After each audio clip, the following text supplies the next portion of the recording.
വേദപുസ്തകത്തിലെ 66 പുസ്തകത്തിൽ വളരെ എൻ്റെ ഭാഷ തലകെടുപ്പോടെ നിൽക്കുന്ന ഒരു പുസ്തകമാണ് സങ്കീർത്തന പുസ്തകം.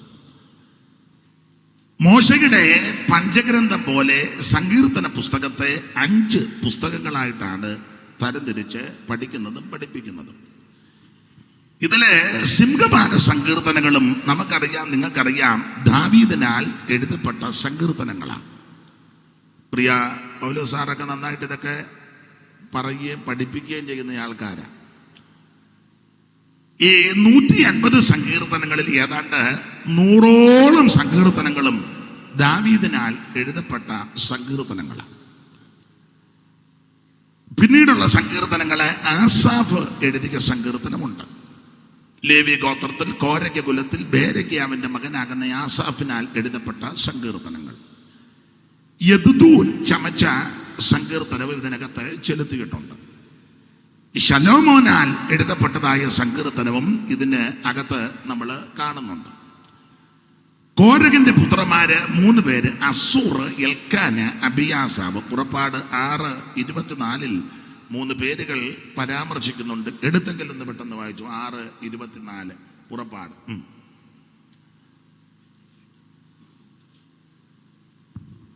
കോരഹിന്റെ പുത്രന്മാർ അസൂർ, എൽക്കാന, അബിയാസാവ്. കോരഹിന്റെ പുത്രന്മാര് അസൂർ, എൽക്കാന്, അബിയാസാവ് 3 പേര്.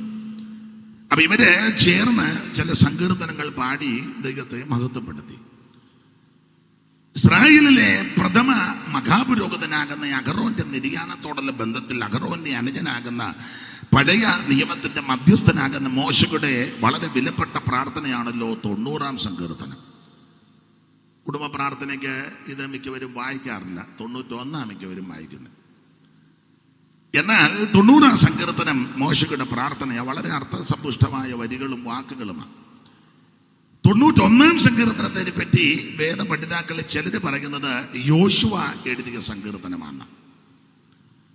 അങ്ങനെ സങ്കീർത്തനങ്ങളുടെ നീണ്ട പട്ടിക, പേര് പറയാത്ത സങ്കീർത്തനങ്ങളുണ്ട്. നമുക്കറിയാം, സങ്കീർത്തനം പഠിപ്പിക്കുന്നവർ പറഞ്ഞ് പഠിപ്പിക്കാറുണ്ട്. അജ്ഞാത സങ്കീർത്തനം, ആരോഹണ സങ്കീർത്തനം, അവരോഹണ സങ്കീർത്തനം, ശാപസങ്കീർത്തനങ്ങള്, മശീക സങ്കീർത്തനങ്ങള്, ഇടയ സങ്കീർത്തനങ്ങൾ, പ്രേമ സങ്കീർത്തനങ്ങൾ, പിന്നെ ഇരട്ട സങ്കീർത്തനങ്ങൾ. ഇങ്ങനെ സങ്കീർത്തനങ്ങളുടെ വളരെ പട്ടികയുണ്ട്. നമ്മൾ ഇന്ന് രാത്രി വായിച്ചത് 2-ാം സങ്കീർത്തനം 12-ാം വാക്യമാണ്. ഈ 2-ാം സങ്കീർത്തനം 12-ാം വാക്യത്തിൽ അവൻ കോപിച്ചിട്ട് നിങ്ങൾ വഴിയിൽ വെച്ച് നശിക്കാതിരിപ്പാൻ പുത്രനെ ചുംബിക്കണം.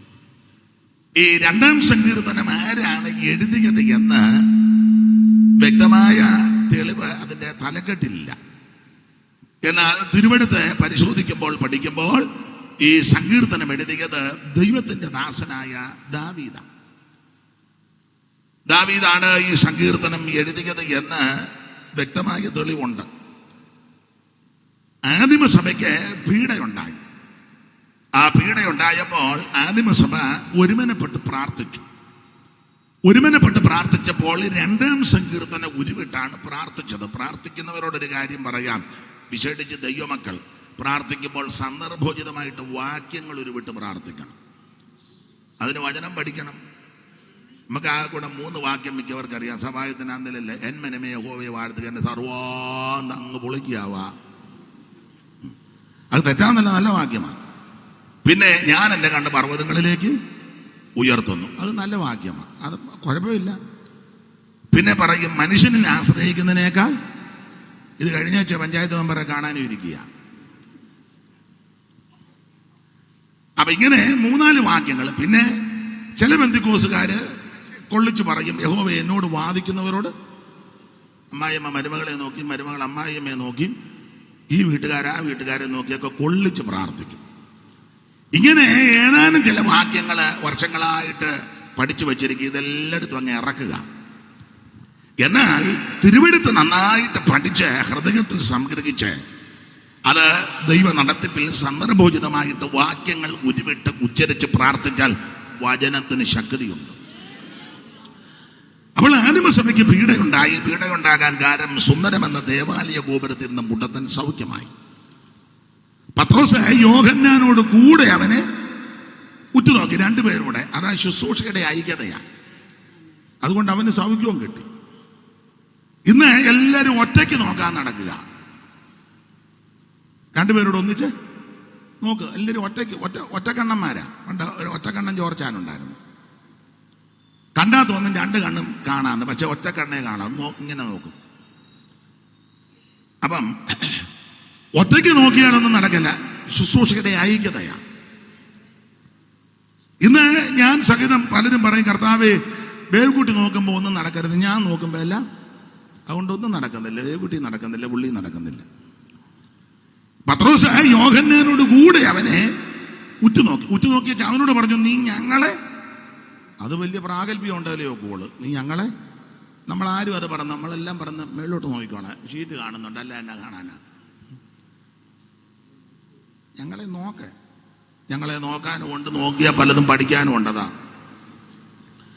നീ ഞങ്ങളെ നോക്ക്. യേശുവിന്റെ നാമത്തിൽ എഴുന്നേക്കാൻ പറഞ്ഞു. അന്നേരം സൗഖ്യമായവൻ തുള്ളിച്ചാടി പള്ളിക്കകത്ത് ചെന്നു. അവനെ തുള്ളിച്ചൊന്നുമില്ല, അവൻ തുള്ളിക്കോളും. ഇപ്പം നമ്മൾ എല്ലാവരും അങ്ങ് തുള്ളിപ്പിക്കുക. ഈ തുള്ളൽ പ്രസ്ഥാനം കുഞ്ചൻ നമ്പ്യാരുടെയാണ്, ഒറ്റ രാത്രി കൊണ്ടുണ്ടാക്കിയതാണ്. അമ്പലപ്പുഴ ക്ഷേത്രത്തിലെ മിഴാവ് കൊട്ടിക്കൊണ്ടിരിക്കുകയായിരുന്നു. ചാക്യാര് കൂത്ത് പറയുമ്പം പാവത്താൻ ഉറങ്ങിപ്പോയി.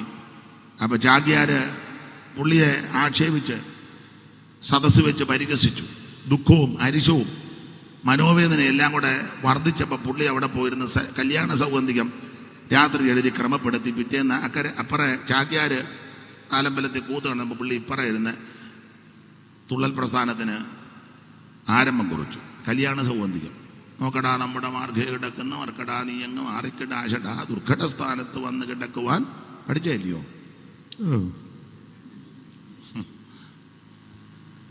മർക്കടാ മർക്കടാ മർക്കടാ മർക്കടാ എന്ന് അങ്ങ് ആക്ഷേപിച്ചു.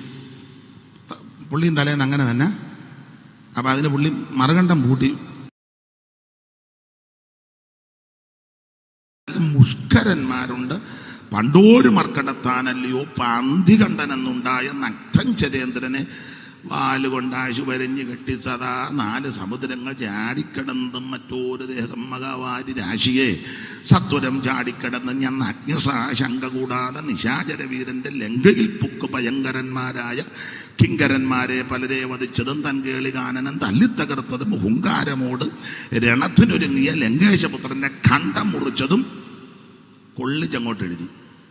പങ്കേര് കാക്ഷിയാം വൈദേഹി തന്നോട് സങ്കലേശമെല്ലാം പറഞ്ഞു കളഞ്ഞതും യുദ്ധത്തിനെത്തിയ നഗ്ധൻ ചരേന്ദ്രന്റെ തേർത്തട്ടിലമ്മാർ ചാടിക്കരയിട്ട് ചണ്ടമായുള്ള ഒരു പാണീതലം കൊണ്ട് ഖണ്ഡസ്ഥലങ്ങളിൽ താടനം ചെയ്തതും മാനമുള്ള ആളുകൾ ഞങ്ങളുടെ ജാതിയിൽ ഞാൻ അറിയുന്നോർ പലരുണ്ടു പാണ്ഡവ.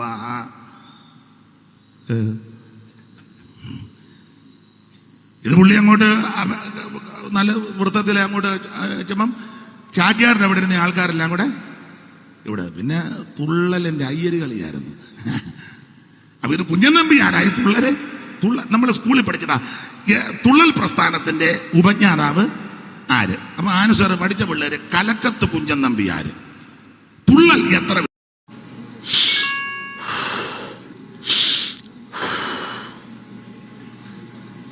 മെസ്സേജ് വന്നിരിക്കുക.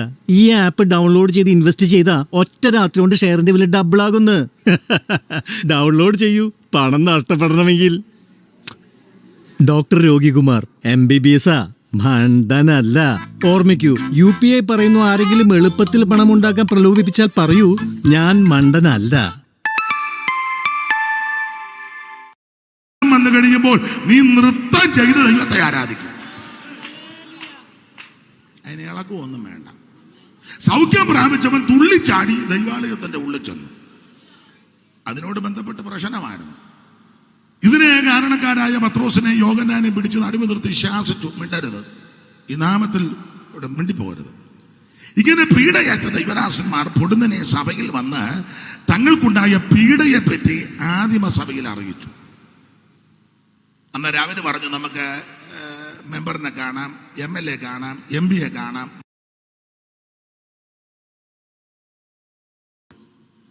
നിനക്ക് വല്ല ഗുണവും വരുന്ന മോളിന്ന് ആണെന്ന്. എടാ, ഉന്നതന് മീതെ ഒരു ഉന്നതനുണ്ട്. അവന് മീതെ അത്യുന്നതൻ ജാഗരിക്കുക. നമുക്ക് വേണ്ടി യുദ്ധം ചെയ്യുന്നവൻ ദൈവമാണ്. ഇഷ്ടപ്പെട്ട പാർട്ടിക്ക് വോട്ട് കൊടുത്തു, പക്ഷേ നിനക്ക് വേണ്ടി വ്യവഹരിക്കുന്നവൻ ദൈവമാണ്. അപ്പൊ ശ്രദ്ധിക്കുക, ഇവര് ചെന്ന് കാര്യം പറഞ്ഞപ്പോൾ ഒരുമനപ്പെട്ട് പ്രാർത്ഥിച്ചപ്പോൾ 2-ാം സങ്കീർത്തനം ഉച്ചരിച്ചാ പ്രാർത്ഥിച്ചത്. 4:23 മുതൽ എന്ന് വായിച്ചേ. അപ്പോസ്തല പ്രവൃത്തി 4-ാം അധ്യായത്തിന്റെ 23 അല്ലേ ഒന്ന് വായിച്ചേ.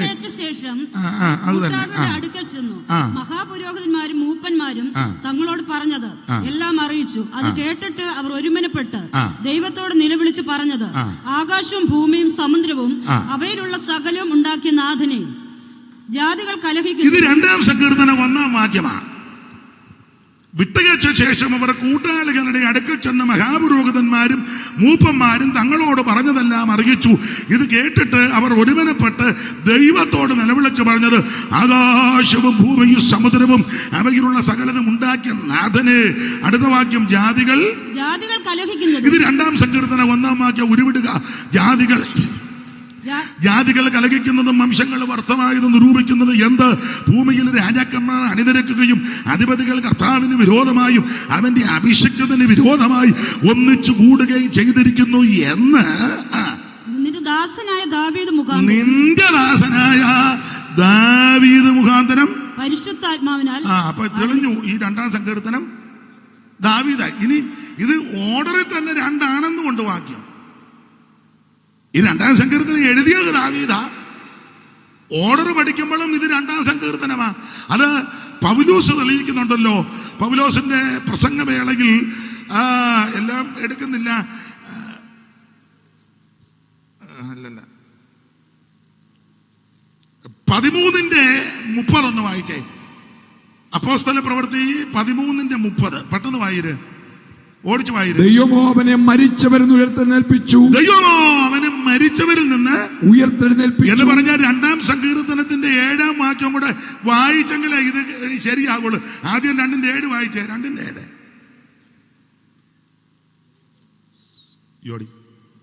ഞാനൊരു നിർണയം പ്രസ്താവിക്കുന്നു. യഹോവ എന്നോട് അരുളി ചെയ്തത്, നീ എന്റെ പുത്രൻ, ഇന്ന് ഞാൻ നിന്നെ ജനിപ്പിച്ചിരിക്കുന്നു. ഇത് മശിക സങ്കീർത്തനമാണ്. അപ്പൊ 2:7 പറയുക, നീ എന്റെ പുത്രൻ, ഇന്ന് ഞാൻ നിന്നെ എന്ന് പറഞ്ഞാൽ യേശു വീണ്ടും ജനിച്ചെന്നല്ല അതിന്റെ അർത്ഥം. ഒറ്റ വാക്ക് പറഞ്ഞാൽ പൗലോസ് തെളിയിച്ചത് മരിച്ചവരിൽ നിന്ന് ആദ്യം ജനിച്ചവൻ. ആ വിഷയമാണ് 30-ാം വാക്യത്തിൽ തെളിയിക്കുന്നത്. വായിര് 13:30 മുതൽ. ദൈവമോ അവനെ മരിച്ചവരിൽ നിന്ന് ഉയർത്തെഴുന്നേൽപ്പിച്ചു. അവൻ തന്നോടുകൂടെ ഗലീലിൽ നിന്ന് യെരൂശലേമിലേക്ക് വന്നവർക്ക് ഏറിയ ദിവസം പ്രത്യക്ഷനായി. അവർ ഇപ്പോൾ ജനത്തിന് മുൻപാകെ അവന്റെ സാക്ഷികളാകുന്നു. ദൈവം പിതാക്കന്മാരോട് ചെയ്ത വാഗ്ദത്തം യേശുവിനെ ഉയർത്തെഴുന്നേൽപ്പിച്ചതിനാൽ ഉയർത്തെഴുന്നേൽപ്പിച്ചതിനാൽ മക്കൾക്ക് നിവർത്തിച്ചിരിക്കുന്നു എന്ന് ഞങ്ങൾ നിങ്ങളോട് സുവിശേഷിക്കുന്നു. അടുത്തത്, നീ എന്റെ പുത്രൻ, ഇന്ന് ഞാൻ നിന്നെ ജനിപ്പിച്ചു എന്ന 2-ാം സങ്കീർത്തനം. അപ്പൊ ക്ലിയർ ആയി, 2 തന്നെയാണ്, തെറ്റിയിട്ടില്ല. 1-2 ഇത് 2-ാം സങ്കീർത്തനമാണെന്ന് പൗലോസ് തെളിയിക്കുകയും ചെയ്തു. ആ 7-ാം വാക്യം അവൻ യേശു വീണ്ടും ജനിച്ചെന്നുള്ളതല്ല, അവൻ മരിച്ചവരിൽ നിന്ന് ഏകജാതനായി അവിടുന്ന് ഉയർത്തെഴുന്നേറ്റു. ദൈവത്തിന്റെ മഹത്വം. ഈ സങ്കീർത്തനത്തിന് വളരെ പ്രാധാന്യമുണ്ട്. അപ്പോൾ 2-ാം സങ്കീർത്തനം ദൈവത്തിന്റെ ദാസനാകുന്ന ദാവീദ് എഴുതിയ സങ്കീർത്തനമാണ്. 1-2 കാര്യം പറഞ്ഞ ഭാഗം വിടാം. ഇവരെല്ലാം ബൈബിൾ സ്കൂളിൽ പഠിപ്പിക്കുന്നവരും വേറെ വിഷയത്തിൽ അഗാധ ജ്ഞാനമുള്ളവരാ. ഞാൻ എന്തെങ്കിലും തെറ്റിക്കുകയാന്ന് ക്ഷമിച്ച് ദൈവത്തിന്റെ മഹത്വം.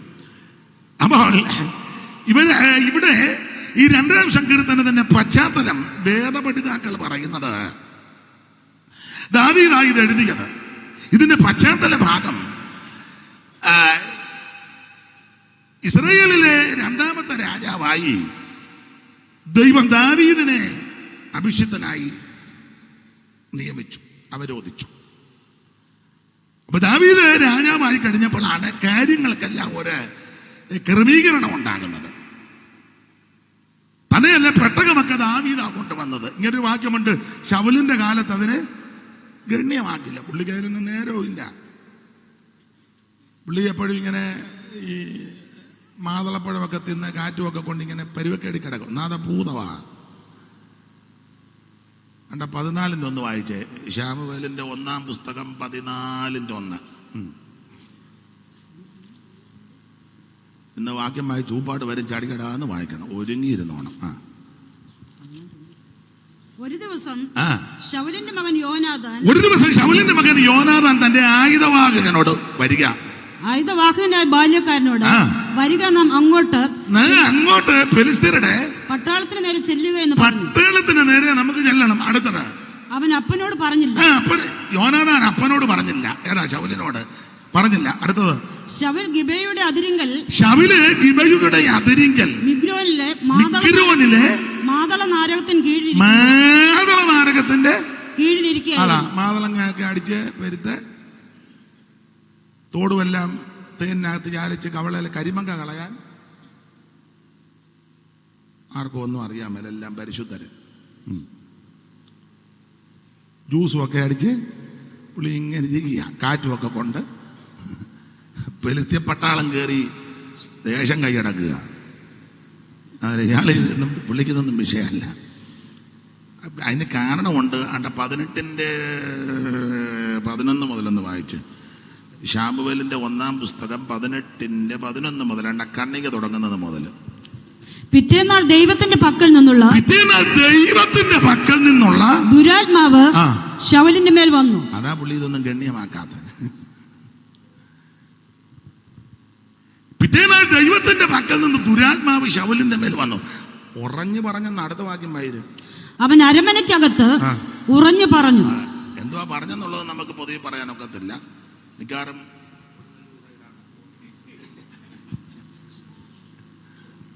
അങ്ങനെയൊക്കെ നമ്മുടെ ആൾക്കാരും ഉണ്ട്. ഉറഞ്ഞു പറയുന്ന ആളെ കമ്മിറ്റി കൂടുമ്പോഴാ കണ്ടവാന് നിനക്ക് ഭൂതവാ. ദൈവത്തിന്റെ പക്കം ദുരാത്മാവ് ഇവന്റെ മേൽ ബാധിച്ച് ഇവൻ അരമനക്കകത്ത് ഉറഞ്ഞു പറയുക. പിച്ചുമ്പയൊക്കെ ആയി പറയാൻ. അപ്പൊ അതുകൊണ്ട് പുള്ളിക്ക് ഈ പെട്ടകമൊന്നും വലിയ വിഷയമല്ല, ഗണ്യമാക്കുന്നില്ല. അതുകൊണ്ട് പുള്ളി മിക്രോനിൽ മാതള നാരകത്തിന്റെ കീഴിൽ പോയി ഇരിക്കുക. പക്ഷെ യോനാഥാൻ അങ്ങനല്ല, മിടുക്കനാ. അവൻ നേരെ അങ്ങോട്ട് പോയി. അപ്പൊ ചുരുക്കി പറഞ്ഞാൽ, എന്നാൽ ദാവീദിന്റെ കാലത്താണ് ഇതിനെല്ലാം ഒരു ക്രമീകരണം വരുത്തുന്നത്.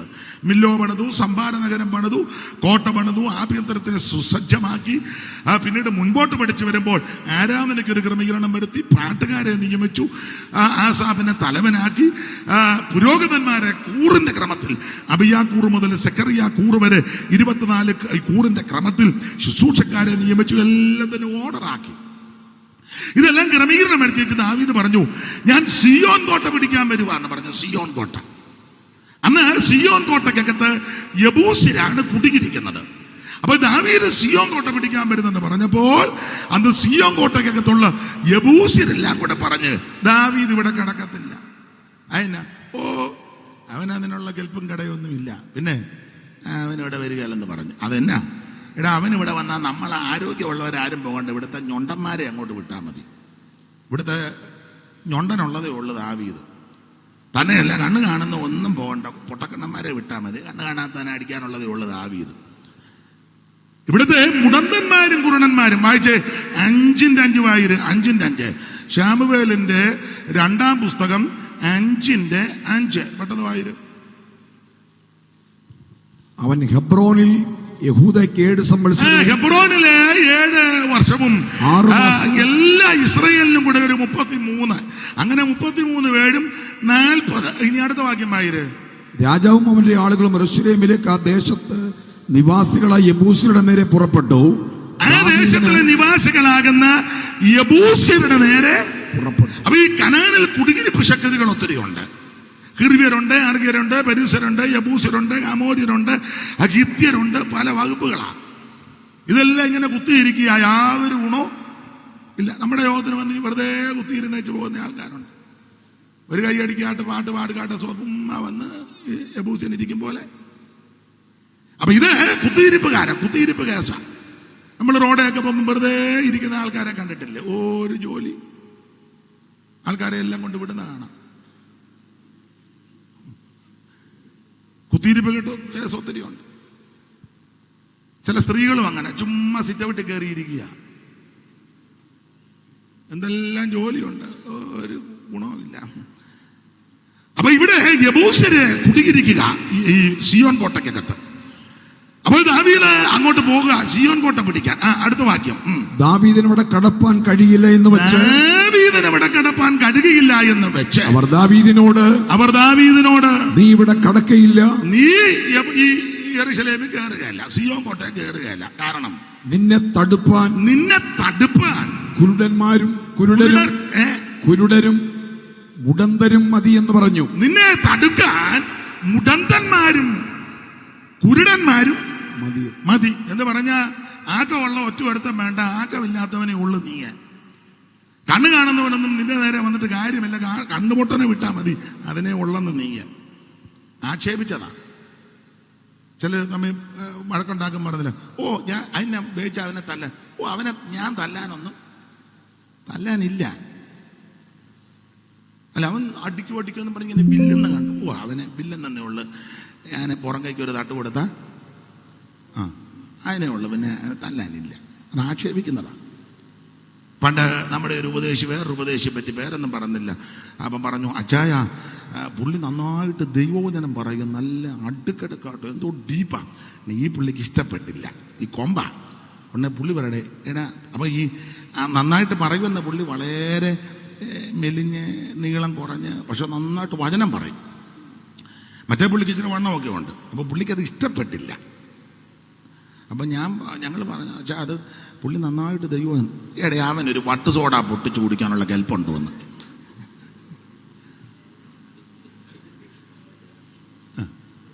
വട്ട് സോഡ പൊട്ടിക്കണമെങ്കിൽ ആക്ഷേപിച്ച് പറഞ്ഞതാ. അവനൊരു വട്ട് സോഡ പൊട്ടിച്ചു കുടിക്കാനുള്ള അവനാന്നോ ഡീപ്പായിട്ട് പറയുന്നത്. പുള്ളി ഓർത്തത് ആരോഗ്യം അനുസരിച്ചാ വചനം എന്ന് പറഞ്ഞ പോലെ ആക്ഷേപിച്ചതാ. ദാവീദ് ഇവിടെ കിടക്കത്തില്ല. ദാവീദ് ഇവിടെ കിടക്കാൻ ഇവിടുത്തെ മുടന്തന്മാരും കുരുടന്മാരും അത് തടുപ്പാൻ. അപ്പൊ ഈ പഴയ നിയമ പ്രമാണമായതുകൊണ്ട് പല്ലിന് പകരം പല്ലും കണ്ണിന് പകരം കണ്ണുമൊക്കെയാണല്ലോ. ദാവീദിന് ഇത് കേട്ടപ്പോൾ ശുണ്ഠിയും അരിശവും വൈരാഗ്യമൊക്കെ തോന്നി. അപ്പൊ ദാവീദ് പറഞ്ഞു, അങ്ങനെ ഒരു കാര്യം ചെയ്യ്, യെബൂസ്യനെ പഠിക്കട്ടെ, ആദ്യം ഇവിടുത്തെ മുടന്തനെയും കുരുടനെയും തട്ടണം. സിയോൻ കോട്ടയ്ക്കകത്ത് ഒരൊറ്റ മുടന്തനും കുരുടനും ഇനി അടിച്ചു നിരത്താൻ പറഞ്ഞു. അങ്ങനെ അടിച്ചു നിരത്തി വന്ന കൂട്ടത്തിലായിരുന്നു നമ്മുടെ മെബീബോശത്ത് ലോദേവാരി പോയത്. അയാൾ പേടിച്ച് രക്ഷപ്പെട്ടു. അപ്പൊ ചുരുക്കി പറഞ്ഞ യെബൂസ്യര് മൊത്തം ദാവീദിനെതിരെ ഇളകി. മാത്രമല്ല അധ്യായം പഠിച്ചു വരുമ്പോൾ ഫെലിസ്ത്യരും 2 വട്ടം ഇളകി. ഇനി അതിന്റെ എല്ലാ വാക്യം എടുക്കുന്നില്ല. 18-ാം വാക്യം വായിച്ചേ. 5:18. ദാവീദ് ആരെങ്കിലും യെബൂസ്യരെ തോൽപ്പിച്ചാൽ അവർ നീർപ്പാത്തിയിൽ കൂടി കയറി ദാവീദിന് വെറുപ്പായുള്ള മുടന്തരെയും കുരുടരെയും പിടിക്കട്ടെ എന്ന് പറഞ്ഞു. ആദ്യം മുടന്തരെയും കുരുടനെയും പിടിക്കാൻ. അപ്പൊ ഇത് കേട്ടപ്പോൾ യോനാഥാന്റെ മകനാകുന്ന ശൗലിന്റെ കൊച്ചുമാനാകുന്ന ദാത്രി എടുത്തുകൊണ്ട് ഓടിയപ്പോൾ 5 വയസ്സ് താഴെ വീണും മുടന്തനായ മെബീബോശത്ത് ഈ വാർത്ത കേട്ടാണ് രക്ഷപ്പെട്ട് ലോദേവാരിൽ അമ്മിയേലിന്റെ മകനാകുന്ന മാഖീരിന്റെ വീട്ടിൽ പോയത്. ഈ സന്ദർഭത്തിലാണ് പോയത്. അത് പോട്ടെ. അപ്പൊ ഈ മുടന്തനും കുരുടനെയും പിടിക്കാൻ പറഞ്ഞു. അടുത്ത വാക്യം വായില്ലേ. അതുകൊണ്ട് കുരുടരും മുടന്തന്മാരും അല്ലെന്ന് 18-ാം വാക്യം 5:18. ഫെലിസ്ത്യർ വന്ന് വരട്ടെ വായിക്കേ. രെഫായീം താഴ്വരയിൽ പരന്നു. അപ്പോൾ ദാവീദ് യഹോവയോട്, ഞാൻ ഫെലിസ്ത്യരുടെ നേരെ പുറപ്പെടണമോ? അവരെ എന്റെ കയ്യിൽ ഏൽപ്പിച്ചു തരുമോ എന്ന് ചോദിച്ചു. അടുത്തത്, പുറപ്പെടുക, ഞാൻ ഫെലിസ്ത്യരെ നിന്റെ കയ്യിൽ ഏൽപ്പിക്കുമെന്ന്. പിന്നെ ബാഗാവൃക്ഷങ്ങളുടെ ഇടയിലെ അണിയണിയായി ശബ്ദമൊക്കെ കേട്ട ചരിത്രം അറിയാതെ ആ ഭാഗത്തേക്ക് പോകുന്നില്ല. അപ്പൊ ചുരുക്കി പറഞ്ഞാൽ യെബൂസ്യര് ഒന്നടങ്കം എതിർത്തു. ഫെലിസ്ത്യരും ദാവീദിന് വിരോധമായി ഒന്നിച്ചു കൂടി. ഇവരെല്ലാം കൂടെ കൂടിവെച്ച് പറഞ്ഞ് ഇവനെ വക വരുത്തണമെന്ന് പറഞ്ഞു. ആ സന്ദർഭത്തിലായി സങ്കീർത്തനം എഴുതിയത്. അതാ പറഞ്ഞത്, ജാതികൾ കലഹിക്കുന്നതും വംശങ്ങൾ വ്യർത്ഥമായത് നിരൂപിക്കുന്നു. ഫെലിസ്ത്യ ശക്തികൾ മുഴുവൻ, ഫെലിസ്ത്യൻ എന്ന് പറഞ്ഞാൽ ശപിക്കപ്പെട്ട ഇനമാ, എന്നാലും മൂപ്പ ശാപമാന്നേലും പിന്നെ അഹങ്കാരികളാ. ആരാ? പിന്നെ ഞാൻ വിവരിക്കുന്നില്ല.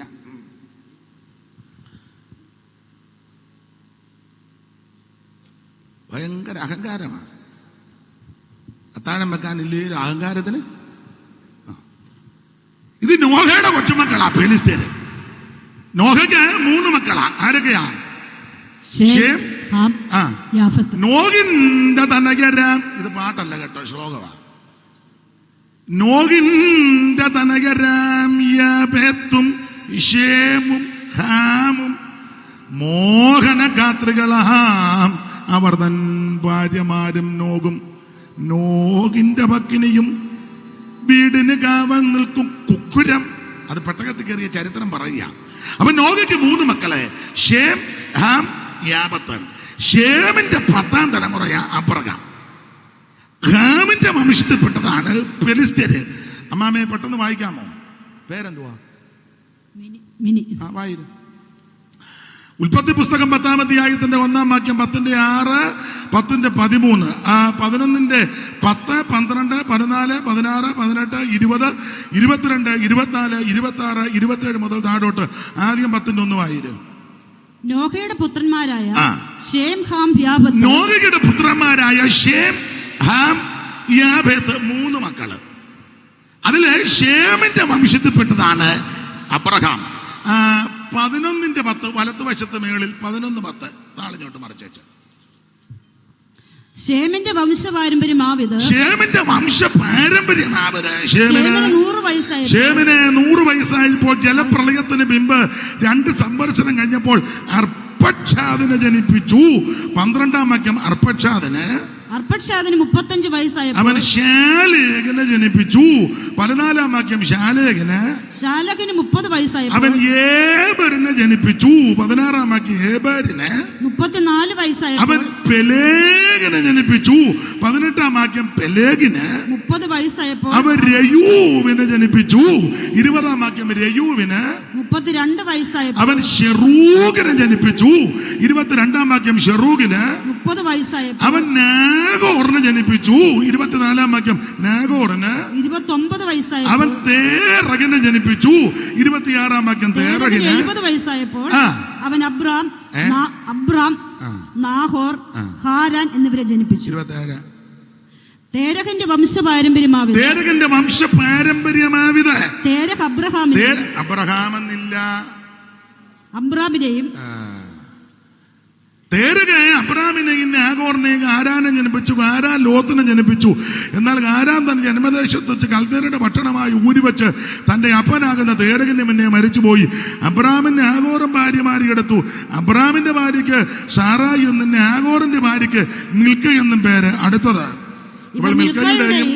ഇസ്കായുടെയും അപ്പനായ ഹാരാന്റെ മകൾ തന്നെ. അടുത്തത് സാറ മച്ചിയായിരുന്നു, സന്തതി ഒന്നും ഉണ്ടായിരുന്നില്ല. അടുത്തത് സാറായി മച്ചിയായിരുന്നു. അത് ഞാൻ പറഞ്ഞല്ലോ. അടുത്തത് പിന്നെ എന്തിനാ പറഞ്ഞത്? അവൾക്ക് സന്തതി ഉണ്ടായിരുന്നില്ല.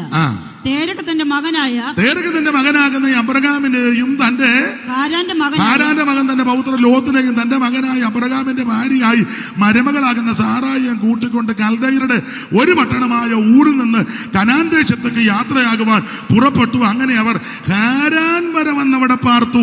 തേരകിന്റെ ആയുഷ്കാലം 205 സംവത്സരം. തേരക് ഹാരാനി വെച്ച് മരിച്ചു. പുള്ളി അവിടെ മരിക്കട്ടെ. അപ്പൊ ഇത് അബ്രാമ്യ പാരമ്പര്യമാണ്. നോഹയ്ക്ക് 3 മക്കൾ, ശേം, ഹാം, യാഫത്ത്. അതിന്റെ ശേമിന്റെ 10ാം തലമുറ അബ്രഹാം. ആദാം മുതൽ നോഹ വരെ 10 തലമുറയും, നോഹ മുതൽ അബ്രഹാം വരെ 10 തലമുറയും, അബ്രഹാം മുതൽ ദാവീദ് വരെ 14, ദാവീദ് മുതൽ ബാബേൽ പ്രവാസം വരെ 14, ബാബേൽ പ്രവാസം മുതൽ ക്രിസ്തു വരെ 14. ആ സാധാരണ കണക്ക് സൂക്ഷ്മമായി പഠിച്ചാൽ വേറെ ചില കാര്യങ്ങളുണ്ട്. എന്തായാലും കൊള്ളാം. നോഹയ്ക്ക് 3 മക്കൾ, ശേം, ഹാം, യാഫത്ത്. ശേമിന്റെ 10ാം തലമുറ അബ്രഹാം. ഇനി രണ്ടാമത്തവൻ ഹാം. ഹാമിന് 4 മക്കളാ. 10-ന്റെ 6 വായിച്ച ഉൽപ്പത്തി 10-ന്റെ 6. ഹാമിന്റെ പുത്രന്മാർ കൂശ്, മിസ്രയീം, പൂത്ത്, കനാൻ. 4 പേര്. ഹാമിന്റെ പുത്രന്മാർ കൂശ്, മിസ്രയീം, പൂത്ത്, കനാൻ. അത് രണ്ടാമത്തവൻ മിസ്രയീം. മിസ്രയീമിന് 6 പിള്ളേര്. 13-ാം വാക്യം മിസ്രയീമോ ലുദ്ദീം, അസാമീം, ലഹാബീം, അനാമീം. ആയിക്കോട്ടെ. എന്നാലും വായിച്ചു തരുന്നതിന് വലിയ ഉപകാരം ദൈവം അനുഗ്രഹിക്കട്ടെ. മിസ്രയീമോ, ലൂദി, അനാമീം, ലഹാബീം, അത്ലൂഗീം, പത്ലൂസീം, കത്ലൂസീം. 6 പേര്. അടുത്ത വാക്യം ഇവരിൽ നിന്ന് ഫെലിസ്തർ ഉത്ഭവിച്ചു. ഇതാ ഫെലിസ്തീന്റെ ചരിത്രം. ഇങ്ങനെയുള്ള ഈ ഫെലിസ്ത്യൻ ഒന്നിച്ചു കൂടി. ഫെലിസ്ത്യന്റെ ചരിത്രം പഠിക്കുമ്പോൾ ഫെലിസ്ത്യന് 5 പട്ടണം, 5 ക്ഷേത്രം, 5 മല്ലൻ, 5 പ്രഭു, 5 ദൈവം എന്ന. അതുകൊണ്ടൊക്കെ ആ വേറെ പഠിതാക്കൾ ചെല്ലു പറയുന്ന പുള്ളി പോയപ്പോ 5 കല്ലെടുത്തെന്ന്. സ്തോത്രം. നമുക്ക് ആ ഭാഗം വിട്ടേക്കാം. അപ്പൊ 5 എന്നുള്ള കണക്ക് ഫെലിസ്ത്യന്റെ കണക്കാ. അതുകൊണ്ട് ശമൂവേലിന്റെ 1-ാം പുസ്തകം 6-ാം അധ്യായത്തിന്റെ 17-ാമത്തെ വാക്യം ഒന്ന് വായിച്ചേ. ശമൂവേലിന്റെ 1-ാം പുസ്തകം 6:17.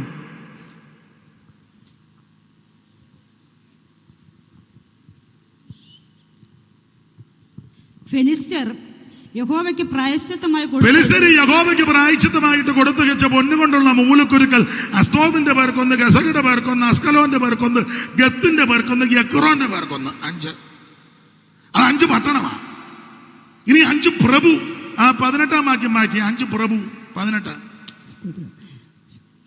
പൊന്നുകൊണ്ടുള്ള ഉറപ്പുള്ള പട്ടണം നാട്ടുപുറങ്ങളിലെ പൊന്നുകൊണ്ടുള്ള എലികൾ. അതിന് എലിയോട് വലിയ താല്പര്യമില്ലെന്ന് വന്നില്ലയോ? എലിപ്പനി വരും, അതുകൊണ്ടായിരിക്കാം. എന്നാലും വായിച്ചോ. പൊന്നുകൊണ്ടുള്ള എലികൾ. എന്നാളൊരാളെ വെച്ച് പൊന്നുകൊണ്ടുള്ള എലിയുടെ ഇരിപ്പ് കണ്ടാൽ മിക്കവാറും പൊന്നുകൊണ്ട് തന്നെ.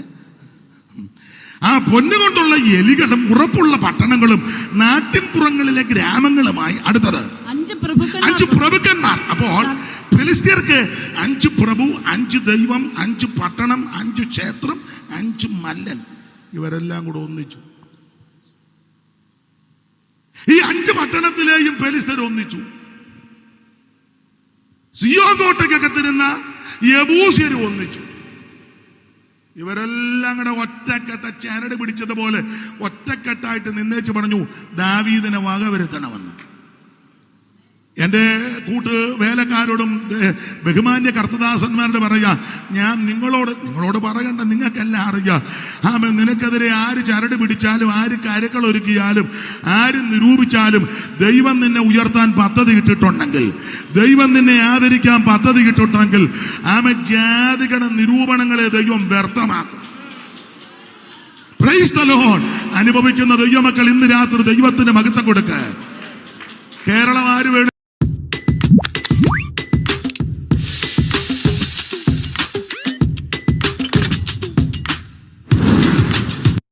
ആ ദൈവം നമ്മെ ചുമതലപ്പെടുത്തിയിരിക്കുന്നത്.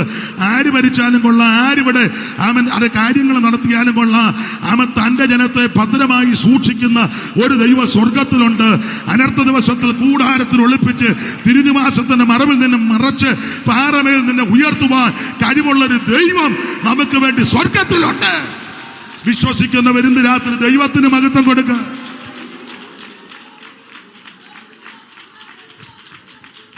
ഇലക്ഷന്റെ സമയം വരുമ്പോ ഉപദേശമാര് വരാ കിടന്ന് അങ്ങനെ എന്തിനും അപ്രാളപ്പെടുന്നു?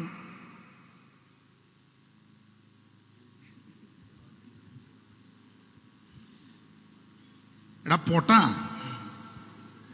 രാജാക്കന്മാരുടെ ഹൃദയം യഹോവയുടെ കയ്യിൽ നീർത്തോട് പോല. ഇഷ്ടമുള്ള ദിക്കിലേക്ക് ദൈവം അങ്ങ് തിരിക്കും. നീ മുട്ടയിലിരുന്നാ മതിയെന്നായി പറഞ്ഞതിന്റെ അർത്ഥം. Praise the Lord. പ്രാർത്ഥിക്കുന്ന നിനക്ക് വേണ്ടി നിയമങ്ങളെ തിരുത്തുമെന്ന്, പ്രാർത്ഥിക്കുന്ന നിനക്ക് വേണ്ടി അധികാരികളോട് ദൈവം ഇടപെടും. പ്രാർത്ഥിക്കുന്ന നിനക്ക് വേണ്ടി ദൈവം യുദ്ധം ചെയ്യും. പ്രാർത്ഥിക്കുന്ന നിനക്ക് വേണ്ടി ദൈവം ദൂതനെ ഇറക്കും. പ്രാർത്ഥിക്കുന്ന നിനക്ക് വേണ്ടി സ്തോത്രം ദൈവം അത്ഭുതം ചെയ്യും. അനുഭവിക്കുന്നവർ ഇന്ന് രാത്രി ദൈവത്തിന് മഹത്വം കൊടുക്കുക. ഹല്ലേലൂയ.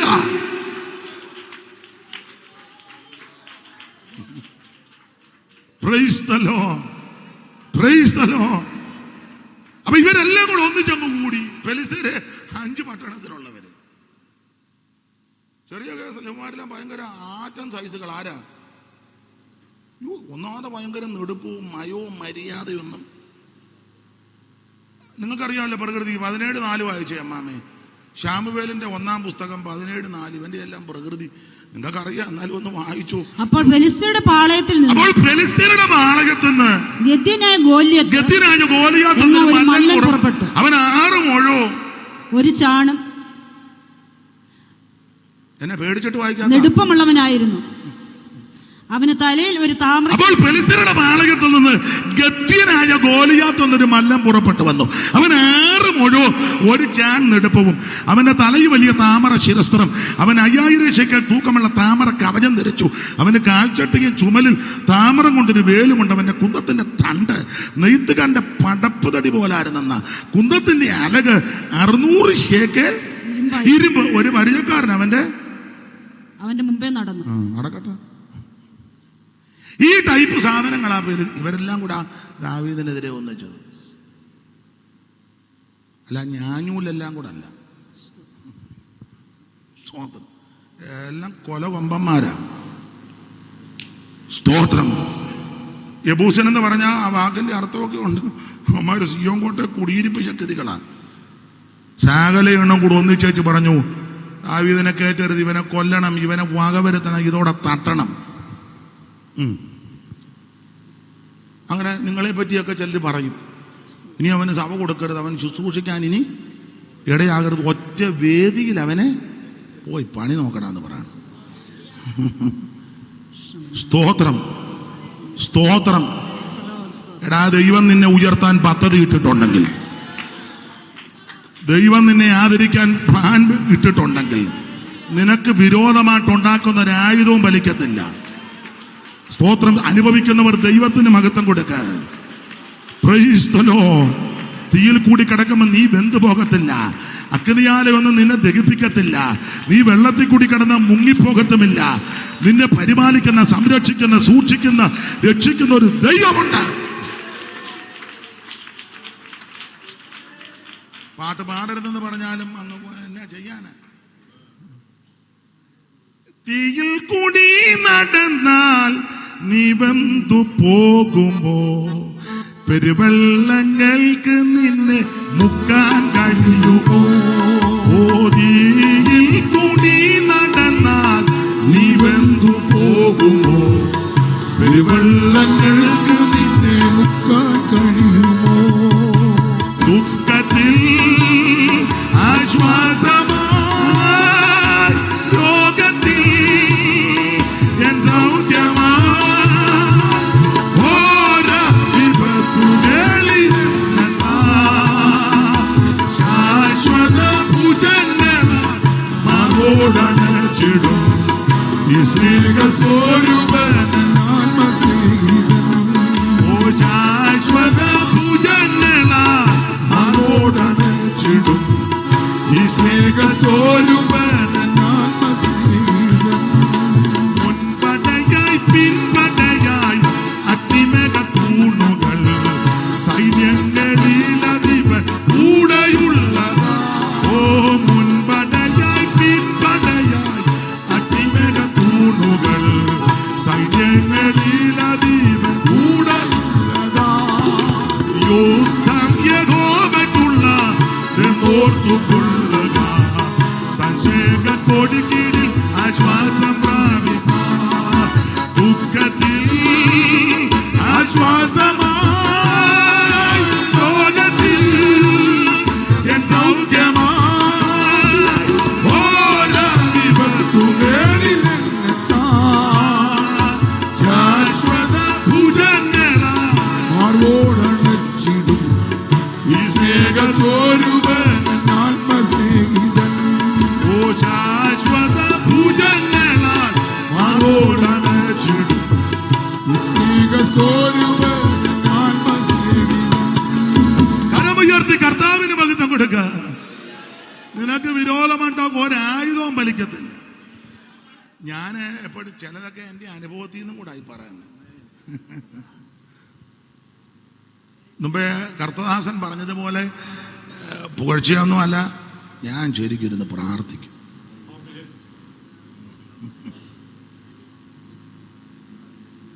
സ്തോത്രം. പ്രാർത്ഥിക്കാൻ പ്രാഗൽഭ്യവും വേണം.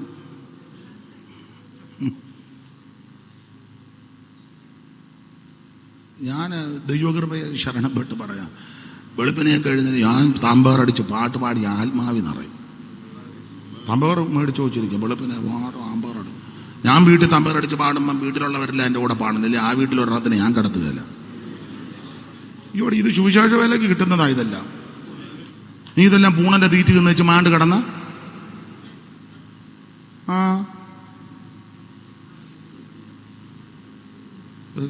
കേസ് വേറെയാ. വെളുപ്പിനെഴുന്നേറ്റ് പാട്ട് പാടും ഞാൻ. തൊണ്ട അടഞ്ഞ ദിവസങ്ങളും അതുപോലെ ക്ഷീണമാകുന്നതിലും ഉള്ളൊരു ഇച്ചിരി മയം. അപ്പോൾ പാട്ട് പാടും. എന്നോട് ചോദിക്കുന്നത് എങ്ങനെ ഈ പാട്ടെല്ലാം ഇങ്ങനെയാ പഠിക്കുന്നത്? രാവിലെ എഴുന്നേറ്റ് 5-6 പാട്ട് പാടും. അറിയാൻ മേലാത്ത പാട്ടാണെ അത് 10 ദിവസം പാടുമ്പോൾ 11 ദിവസം കാണാപ്പാടം പഠിക്കുക. അങ്ങനെ പഠിക്കുന്നത്. സ്തോത്രം പേര് പറഞ്ഞു സ്തോത്രം ചെയ്യും. നശിക്കാനല്ല, നന്നാകാൻ. Praise the Lord. നീ മുട്ടയിലിരുന്നാ മതി. ഇപ്പം മുട്ടയിലിരിക്കാൻ പലർക്കും നേരം. ദൈവത്തിന് മകത്ത് ഒരു ദോഷവും നിനക്ക് വരിക.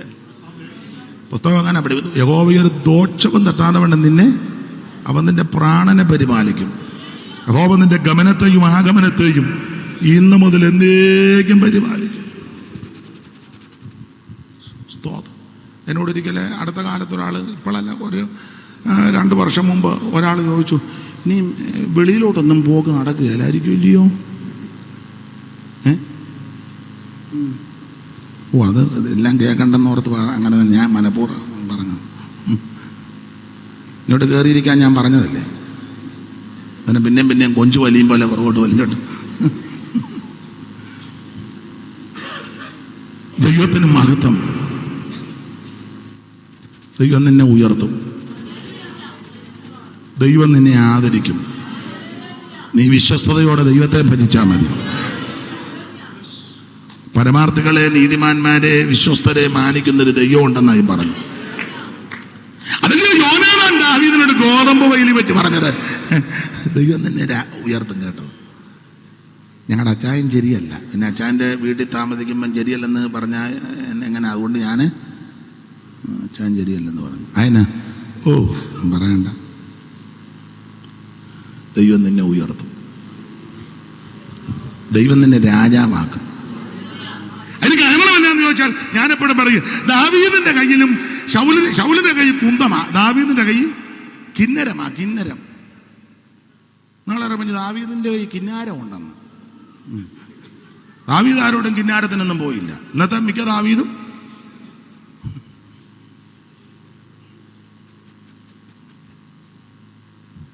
ദാവീദ് കിന്നരമായി.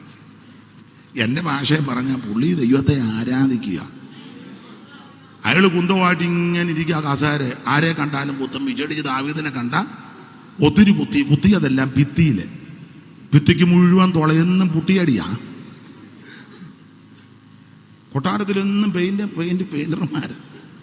ഇയാള് ഭൂതം കയറി കുത്തുന്നതെല്ലാം. അമ്മ ഒരു 10:30 കഴിഞ്ഞ് വിളിക്കാൻ പറയാമേ.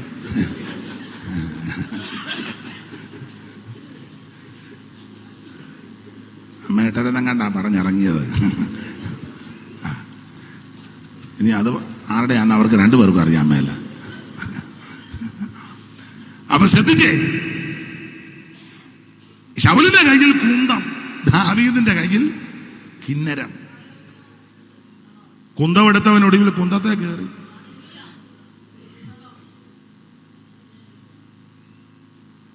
പള്ളയിലോട്ട് കയറ്റി. എന്നിട്ടും ചാകുന്നില്ലെന്നുള്ളതാ.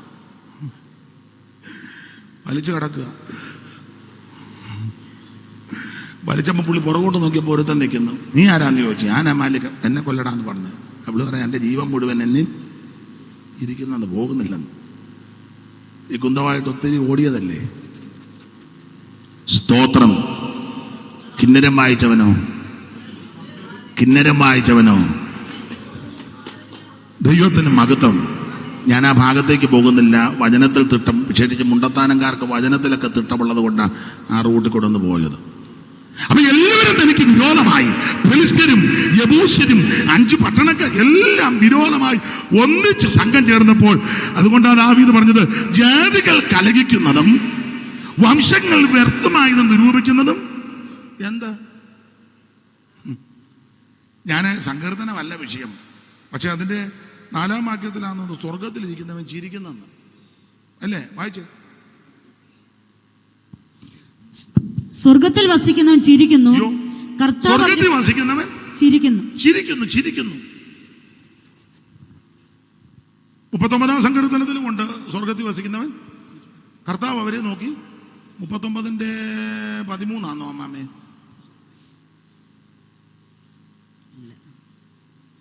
37-13 അല്ലേ? കർത്താവ് അവനെ നോക്കി ചിരിക്കും. കർത്താവ് അവനെ നോക്കി ചിരിക്കും. എല്ലാ ഭാഗവും പോകുന്നില്ല. 2-ാം സങ്കീർത്തനത്തിന് 4 പറയാ സ്വർഗത്തിലിരിക്കുന്നവൻ ചിരിക്കുന്നു. ഇത് മശീക സങ്കീർത്തനമാണ്. ഈ പെലിസ്തർ ഒന്നിച്ചു കൂടുകയും യബൂസ്യര് ഒന്നിച്ചു കൂടുകയൊക്കെ ചെയ്ത് ഡയലോഗ് അടിക്കുമ്പം സ്വർഗത്തിരിക്കുന്നവൻ ചിരിക്കുക. 5-ാം അധ്യായത്തിലാണ് ഇവന്മാര് ഇതെല്ലാം കൂടെ കൂടുന്നത്. അന്നേരം സ്വർഗത്തിരിക്കുന്നവൻ ചിരിക്കുന്നത് എന്നാന്നറിയാമോ? അതാ അതിലൊക്കെ വിചിത്രം. 5-ാം അധ്യായത്തിൽ ഇവർ ഒന്നിച്ചു കൂടിയേച്ച് ദുരാലോചനയെല്ലാം കഴിച്ചപ്പോൾ സ്വർഗത്തിരിക്കുന്നവൻ ചിരിക്കുന്നതിന്റെ കാര്യം 6-14 പുള്ളി പൂർണ്ണശക്തിയോട് ആരാധിക്കാൻ പോവുക. 6:14 വായിര്.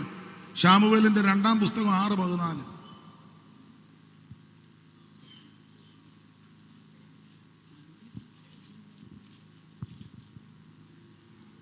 ദാവീദ് പഞ്ഞിനൂലങ്കി ധരിച്ചുകൊണ്ട് പൂർണ്ണ ശക്തിയോടെ യഹോവയുടെ മുൻപാകെ നൃത്തം ചെയ്തു. അപ്പോൾ 2-4 സ്വർഗത്തിരിക്കുന്നവൻ ചിരിക്കുന്നു.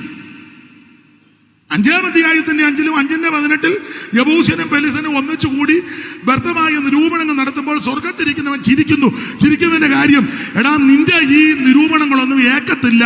അവൻ വീണ്ടും ദൈവത്തെ ആരാധിക്കാൻ പോവുക. 6:14 ഞാനിങ്ങനെ ഇടയ്ക്ക് കയറി പറഞ്ഞങ്ങ് പോകാം. 6:14 പൂർണ്ണശക്തിയോടെ ആരാധിച്ചപ്പോൾ ദൈവം ചില കാര്യം ചെയ്തു. 7:1 യഹോവ ചുറ്റുമുള്ള സകല ശത്രുക്കളെയും അടക്കി. 6:14 പൂർണ്ണശക്തിയോടെ ദൈവത്തെ ആരാധിച്ചപ്പോൾ 7 പറയുക ചുറ്റുമുള്ള ശത്രുക്കളെ ദൈവം അടക്കി. നീ ദൈവത്തെ പൂർണ്ണ മനസ്സോടെ, പൂർണ്ണ ആത്മാവോടെ, പൂർണ്ണ ശക്തിയോടെ ആരാധിച്ചാൽ നിനക്ക് വിരോധമായി നിൽക്കുന്ന ശത്രുക്കളെ ദൈവം അടക്കും. നമ്മളാരെ അടക്കാൻ പോകണ്ട, പുള്ളി അടക്കിക്കോളും. യഹോവ ചുറ്റുമുള്ള ശത്രുക്കളെ അടക്കി. ഇനി 8:1 വായിച്ച്. 8:1 അനന്തരം ദാവീദ് ഫെലിസ്ത്യരെ ജയിച്ചടക്കി മൂലസ്ഥാനത്തിൽ ഭരണം ഫെലിസ്ത്യരുടെ മൂലസ്ഥാനം ക്യാപിറ്റല് അതും പിടിച്ചു. ഈ ചാട്ടവും തുള്ളലും എല്ലാം നടന്നെങ്കിലും തലസ്ഥാന നഗരി ശത്രുവിന്റെ കയ്യിലാണ്. അത് കിട്ടിയത് പൂർണ്ണശക്തിയോടെ ആരാധിച്ചു കഴിഞ്ഞപ്പോഴാണ്. ദീർഘവർഷങ്ങളായി പെന്തിക്കോസിൽ ഇരിക്കുക, പക്ഷെ ഇതുവരെ തലസ്ഥാനം പിടിച്ചടക്കാൻ ചുമ്മാ ഇങ്ങനെ കുടയുന്നല്ലാതെ പൂർണ്ണശക്തിയോടെ ദൈവത്തെ ആരാധിച്ചപ്പോൾ ശത്രുക്കളെ ദൈവം അടക്കി. എനിക്ക് വചനം ഇങ്ങനെ പ്രകാശിക്കുന്നുണ്ട്. അതുകൊണ്ട് നിങ്ങൾ ചിലർ നന്നായിട്ട് ആസ്വദിക്കുന്നതായിട്ടും മനസ്സിലാകുന്നു. ചിലങ്ങനെ മൗനമായിട്ടിരിക്കുന്നെങ്കിൽ ഇങ്ങനെ അയവറക്കുന്നുണ്ട്. എനിക്കറിയാം. ദൈവത്തിന് മഹത്വം, ദൈവത്തിന് മഹത്വം. പൂർണ്ണശക്തിയോടെ ദൈവത്തെ ആരാധിച്ചു. അന്നേരം ദാവീദിന്റെ ഭാര്യ മീഖള് പറഞ്ഞു, മച്ചാൻ ഇങ്ങനെ എൻ്റെ ഫ്രണ്ട്സ് കാണുക, ഇവള് എനിക്ക് വന്ന് ക്ലബിൽ ഏതാണ്ടോ മെമ്പർഷിപ്പ് ഉണ്ട്, എന്തോ ഒരു ക്ലബുണ്ടല്ലോ, എന്തോ വുമൻസ് മുണ്ടത്താനം വുമൻസ് ഫെലോഷിപ്പ്. അപ്പം ദാവീദ് പൂർണ്ണശക്തിയോടെ ദൈവത്തെ ആരാധിച്ചപ്പം ഇവള് തിരിച്ച് വീട്ടിൽ കൊട്ടാരത്തിൽ വന്ന് പറഞ്ഞു, ആശാൻ ഇങ്ങനെ സ്റ്റാൻഡേർഡ് ഇല്ലാത്ത ആരാധനയൊന്നും നമ്മൾ ഏത് ഫാമിലിയാണെന്ന് കരുതണം. നമ്മൾ മുണ്ടത്താനത്തെ നമ്പർ 1 ഫാമിലിയാണ്. ചുമ്മാ ഗതിയും ഗത്യന്തരം അല്ലാത്ത തോമ കിടന്ന് തുള്ളും പോലെ അച്ചായൻ തുള്ളരുത്. നമ്മൾ റോയൽ ഫാമിലിയാണ് തന്നെ, നമ്മൾ അരിസ്റ്റോക്രാറ്റ്. ഒരു ഇംഗ്ലീഷ് ഇരിക്കട്ടെ. തെറ്റിയോ? നമ്മൾ മുണ്ടത്താനത്തെ നമ്പർ 1. അതുകൊണ്ട് നമ്മൾ റോയൽ ഫാമിലിയാണ്. നമ്മുടെ ഫാമിലിയുടെ സ്റ്റാറ്റസ്. ദാവീദ് പറഞ്ഞ്, അങ്ങനെ പറഞ്ഞില്ലെങ്കിൽ വേടി വിവരദോഷി, എൻ്റെ അപ്പൻ്റെ വീട്ടിൽ വെച്ച് എൻ്റെ ദൈവം എന്നെ തെരഞ്ഞിവിടെ കൊണ്ടുവന്നു. ഞാൻ ആടുകളെ മേയിച്ച് വനാന്തർ ഭാഗത്തായിരുന്നു. കലാപുലി പോലെ എൻ്റെ ചേട്ടന്മാരെല്ലാം ശൗലൻ്റെ നിൻ്റെ അപ്പൻ്റെ കൂടെ മിലിറ്ററിയിലും ഉണ്ടായിരുന്നു. എനിക്ക് വലിയ പൊക്കവും വകുപ്പും ഒന്നും ഇല്ലാഞ്ഞുകൊണ്ട് എന്നെ ആടിനെ തീറ്റാൻ അങ്ങ് പോയി. പിന്നെ വേദപഠിതാക്കളെ ചിലർ പറയുന്നത് ഇശായിയുടെ 2ാം കെട്ടിലെ ആരെന്നാ പറഞ്ഞത്, ദാവീദ് എന്നൊരു. അപ്പം അതിൻ്റെതായ ഒരു അതുകൊണ്ടാ പുള്ളി പറഞ്ഞ എൻ്റെ അപ്പനും അമ്മയും എന്നെ 2ാം അമ്മയ്ക്ക് വലിയ താല്പര്യം ഇല്ലായിരുന്നെന്നാ. തള്ള പൂള് വെച്ച് കൊടുക്കുമായിരുന്നു. അങ്ങനത്തെ തള്ളമാരൊക്കെ ഇതിനകത്ത് ഇരിപ്പുണ്ട്. പൂള് വെക്കാൻ നല്ല ഉള്ള കാഞ്ഞ പൂള് വെച്ചാൽ പമ്മി ഇരുന്ന് ഗ്ലോറി എന്നൊക്കെ പറയുന്നു, അതൊക്കെ അറിയാം. അപ്പോൾ നല്ല പൂള് വെച്ച് കൊടുത്തു. അതുകൊണ്ട് ഇവരെ അങ്ങനെ ആടിനെ മേയ്ക്കാൻ കാട്ടിലോട്ടും വിട്ടു. പക്ഷേ ശാമുവേൽ പ്രവാചകൻ വീട്ടിൽ വന്നപ്പം പറഞ്ഞു, ഒരുത്തനെ രാജാവായിട്ട് അഭിഷേകം ചെയ്യാൻ ഇറക്കി വിടാൻ. ഷമ്മ വന്നു, ഏലിയാബ് വന്നു, ശിമയി വന്നു. എല്ലാം നല്ല ടൈയും കോട്ടുമൊക്കെ കെട്ടി ആരുടെപ്പൊക്കെ ലെഫ്റ്റ് റൈറ്റ് വെച്ചൊക്കെയാണ് വരുന്നത്. നമ്പരാൻ പറഞ്ഞ ചുവടുമൊക്കെ ഉള്ളു, ശുശ്രൂഷയ്ക്ക് ഉള്ളുകല്ലെന്ന് പറഞ്ഞു. ശുശ്രൂഷയ്ക്ക് അവസാനം ചോദിച്ചു, ഇശായി നിന്റെ പിള്ളേരെല്ലാം ആയോ എന്ന് ചോദിച്ചാൽ, ഇനി ഒരുത്തനുണ്ട്. ഏതാ? ആടിൻ്റെ മണവും മൊശയുടെ മണമൊക്കെയാന്ന് പറഞ്ഞു. എന്നാൽ അവനെ ഒന്ന് വിളിക്കുക, അവൻ വരാതെ ഞാൻ പന്തിക്കിരിക്കുകയല്ല. നിന്നെ പേര് പറഞ്ഞ് ദൈവം കൊണ്ടുവരും. ശൗമേൽ പറഞ്ഞ അവൻ വരാതെ ഞാൻ. എന്നാ കാര്യം? നീ ആരാധിച്ച് പ്രാർത്ഥിച്ചാൽ മതി, നിന്റെ പേര് സെലക്ട് ചെയ്യും. ആരോടും പറയണ്ട, അച്ഛാ എൻ്റെ പേരൂടെ ഒന്ന് പറയണേ, എൻ്റെ പേരൂടെ ഒന്ന് മണ്ടരുത്. നമ്മളങ്ങനല്ല.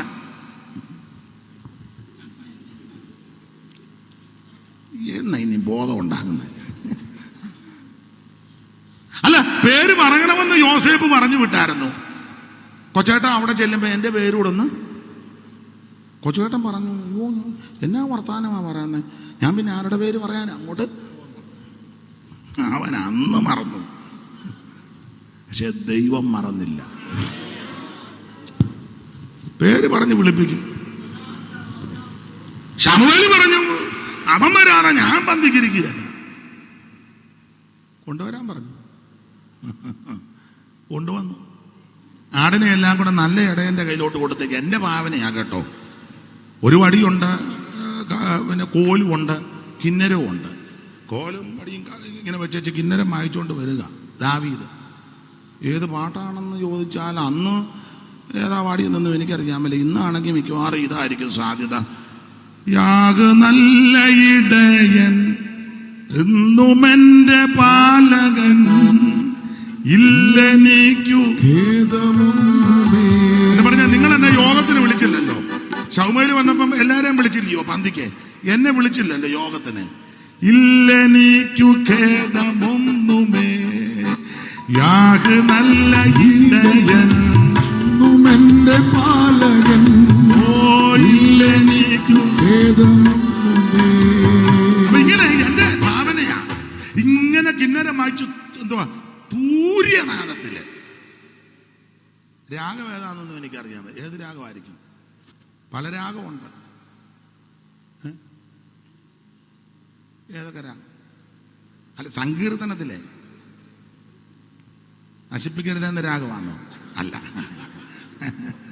നമ്മുടെ രാഗം മുഴുവനും മിക്കതും ചാക്കോ സാർ എപ്പോഴും പറയുമായിരുന്നു, എമ്മി ചാക്കോച്ചാൻ ഞങ്ങൾ പാട്ട് കുഞ്ഞെ കുഞ്ഞെ നശിപ്പിക്കരുത് എന്ന രാഗത്തിൽ. സ്തോത്രം.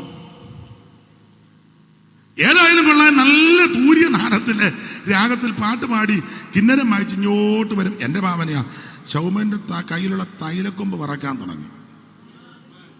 തൈലക്കൊമ്പ് പറച്ചു വെച്ച് പറഞ്ഞാണ്ട് വരുന്നെന്ന് പറഞ്ഞാണ്ട് ആ പയ്യൻ, ആ സുനേത്രൻ, കോമളരൂപി, പിന്നെ കിന്നര വായനയിൽ നിപുണൻ, അവൻ്റെ തലേ വേണം ഈ കൊമ്പിലെ തൈലം ഒഴിക്കാൻ. എല്ലാവരുടെ മധ്യത്തിൽ വെച്ച് ഒഴിച്ച് രാജാവായിട്ട് അഭിഷേകം ചെയ്ത്. അതുകൊണ്ടാണ് ദാവീദ് പറഞ്ഞത്, നീ ചുമ്മാ വിവരക്കേട് വിളിച്ച് പറയരുത്. നിന്റെ അപ്പനും നിന്റെ കുടുംബക്കാരും എൻ്റെ കുടുംബക്കാരും ചേട്ടായിമാരുമല്ല നോക്കി നിൽക്കുമ്പോൾ എൻ്റെ ദൈവം എന്നെ കണ്ടിവിടെ കൊണ്ടുവന്നതാ. ഞാൻ ഇനിയും ദൈവത്തെ ആരാധിക്കും. ഞാൻ പൂർണ്ണശക്തിയോടെ ആരാധിക്കും. ഞാനൊരു ചിന്ത പറയാം, നിങ്ങൾക്ക് വചനത്തിൽ തൊട്ടാണ്. ആരാധനയ്ക്കെതിരെ നിന്ദിച്ച മീകളിന് തലമുറ ഉണ്ടായില്ല, ആരാധിച്ച ദാവീദിന് തലമുറ ഉണ്ടായി.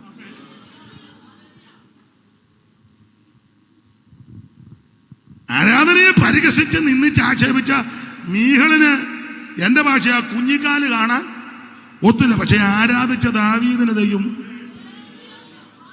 മാത്രമല്ല, ഒരു കാര്യം പറഞ്ഞ ആ ഭാഗം വിട്ടേക്കാം. ആരാധിച്ച ദാവീദിനോട് ദൈവം ഒരു ദൂത് പറഞ്ഞു.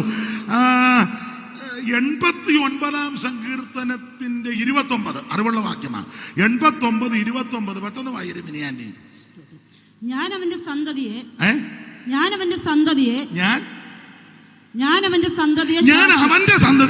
ശാശ്വതമായും അവന്റെ സിംഹാസനത്തെ ആകാശമുള്ള കാലത്തോളവും നിലനിർത്തും. എങ്ങനുണ്ട്? ആരാധിച്ചവനോടാ ഇത് പറഞ്ഞേ.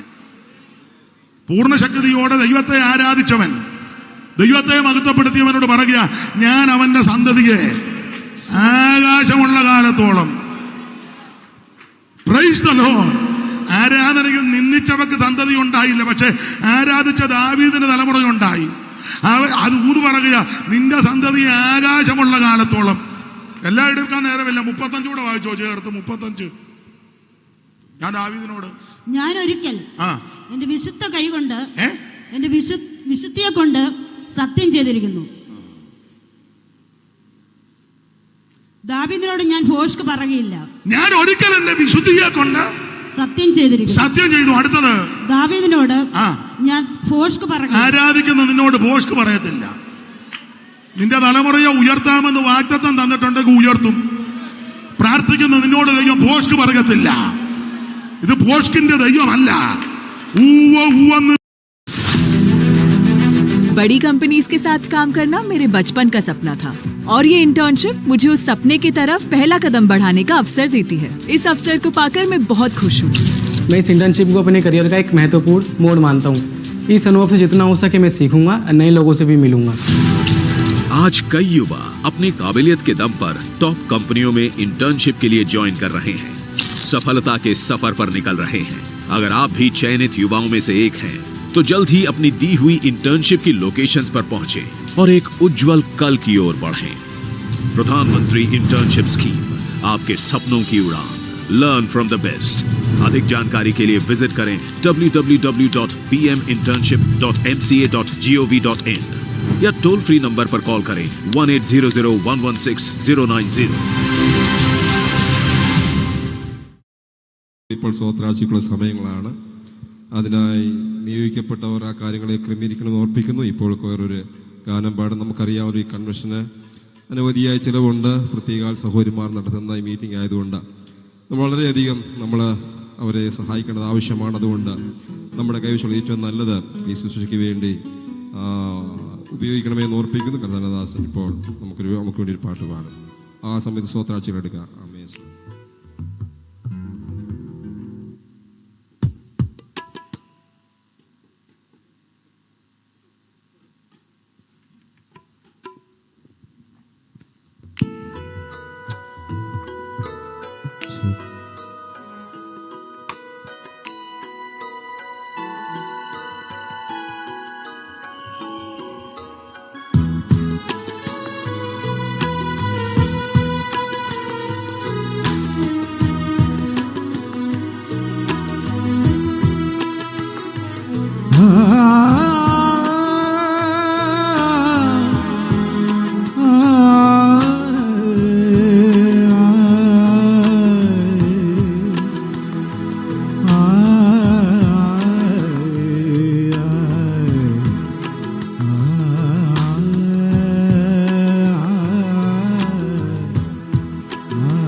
ഹൃദയം തീരുവതെന്തേ അകതാരിൽ തിരകളുയരും തീരമണയും ശാന്തമാ മനസ്സേ ശാന്തമാ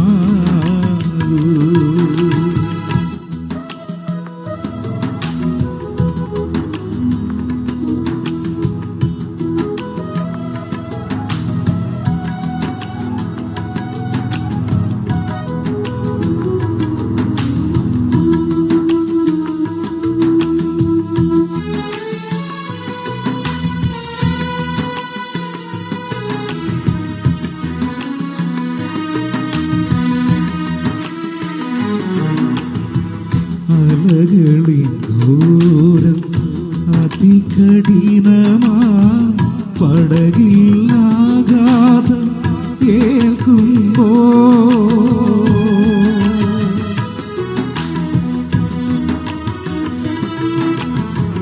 മലകളിൻ ഘോരം അതികഠിനമാ പടകില്ലാകാതെ കേൾക്കുമ്പോ നാലാം യാമത്തിൽ കടലിൽ നടന്നവൻ നാലാം യാമത്തിൽ കടലിൽ നടന്നവൻ കാറ്റിനെ അടക്കുകയില്ലേ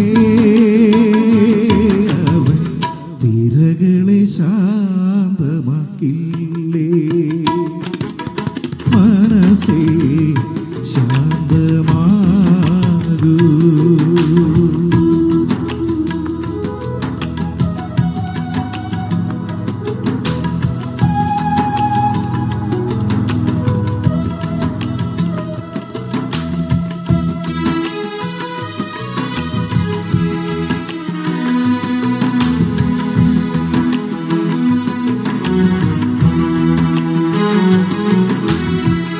എൻ മനതാരിൽ ദുഃഖങ്ങളെല്ലാം പോയി മറഞ്ഞിടും അങ്ങ് ശാപമാകൂ.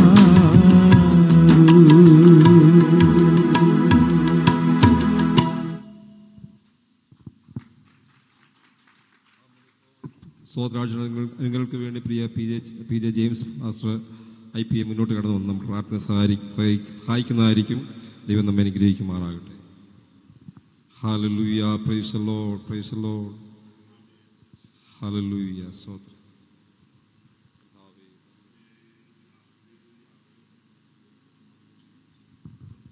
നമുക്ക് കണ്ണുകളെ അടയ്ക്കാം, ദൈവത്തിനെ പ്രാർത്ഥിക്കാം. ക്രിസ്തുയേശുവിൽ കൂടി അളവില്ലാതെ സ്നേഹിക്കുന്ന സ്വർഗീയ പിതാവേ, ഈ നല്ല സമയത്തിനായി നന്ദിയോടെ ദൈവത്തെ സ്തുതിക്കുന്നു.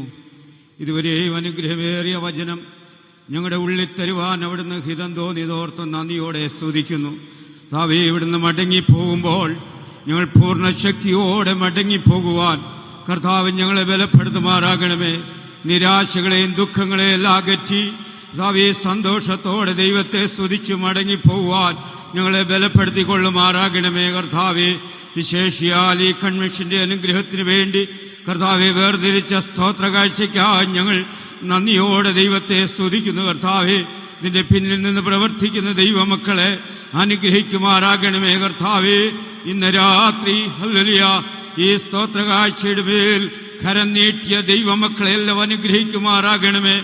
ആരെങ്കിലും അതിന് കഴിയാതെ ആയിരിക്കുന്നുവെങ്കിൽ സ്വർഗീയമാകുന്ന ഭണ്ഡാരം അവർക്ക് വേണ്ടി തുറന്നവരെ ദേശത്ത് മാനിക്കുമാറാകണമേ എന്ന് പ്രാർത്ഥിക്കുന്നു. നിന്റെ ഹല്ലേലൂയ സംഘാടകരെ എല്ലാം അനുഗ്രഹിച്ച് പ്രാർത്ഥിക്കുന്നു. ഈ കൺവെൻഷൻ കർത്താവേ ഹല്ലേലൂയ ഒരു വലിയ അനുഗ്രഹമായി തീരുവാൻ പിന്നെ സഹായിക്കുമാറാകണമേ എന്ന് പ്രാർത്ഥിക്കുന്നു. തുടർന്നുള്ള ശുശ്രൂഷ എല്ലാം അനുഗ്രഹമാക്കണം. ദൈവവൃത്തിനെ ബലപ്പെടുത്തിക്കൊള്ളുമാറാകണം. കൃപയാൽ നിറയ്ക്കണമേ, യേശുവിൻ നാമത്തിൽ തന്നെ ആമേൻ.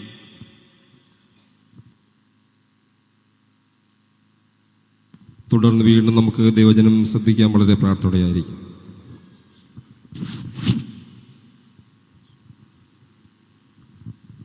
എനിക്കു പരഗതി അരുളുവതിനൊന്നി ത്യജിച്ചു സുരപുരമതിഷണാൽ.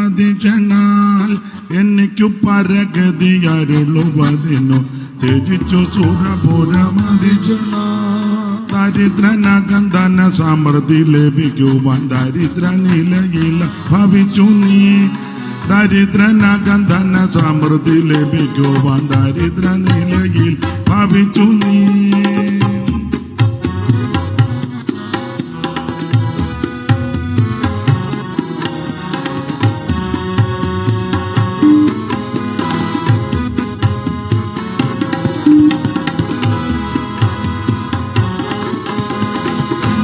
പരഗതി അരുളുവതിനൊന്നി ത്യജിച്ചു സുരപുരമതിഷണാൽ. ദരിദ്രനകം ധന സമൃദ്ധി ലഭിക്കൂ ദരിദ്ര നിലയിലായി ഭവിച്ചു നീ.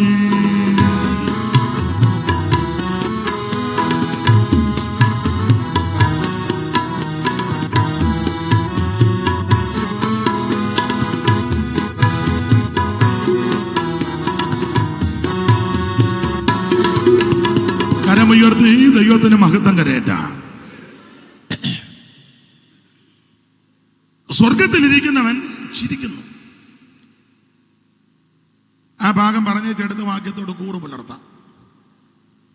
ഇവർ ഈ വ്യർത്ഥ നിരൂപണങ്ങളും അഭിപ്രായങ്ങളുമെല്ലാം ദാവീദിനെതിരെ കരുക്കൾ ഒരുക്കുമ്പോൾ സ്വർഗത്തിലിരിക്കുന്നവൻ ചിരിക്കുന്നു.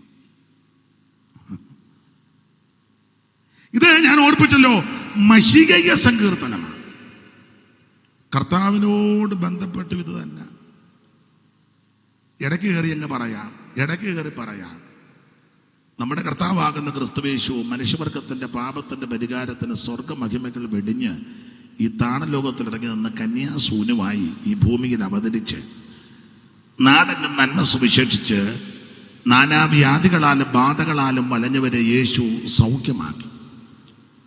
യേശു ക്രിസ്തുവിന്റെ ശുശ്രൂഷകളുടെ രീതി അങ്ങനെ: ആദ്യം ഉപദേശം, പിന്നെ പ്രസംഗം, അത് കഴിഞ്ഞ് സൗഖ്യം. മത്തായി സുവിശേഷം 4-ാം അധ്യായത്തിന്റെ 23 ഒന്ന് വായിച്ചേ.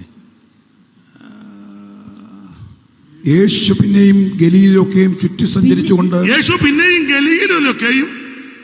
സഞ്ചരിച്ചുകൊണ്ട് അവരുടെ പള്ളികളിൽ ഉപദേശിക്കുകയും, ഉപദേശം ആദ്യം ഉപദേശം, പിന്നെ രാജ്യത്തിന്റെ സുവിശേഷം പ്രസംഗിക്കുകയും, പ്രസംഗം 2 പ്രസംഗം, പിന്നെ ജനത്തിലുള്ള സകല ദീനത്തെയും വ്യാധിയെയും സൗഖ്യമാക്കുകയും ചെയ്തു. ഓർഡർ അതാ: ഉപദേശം, പ്രസംഗം, സൗഖ്യം.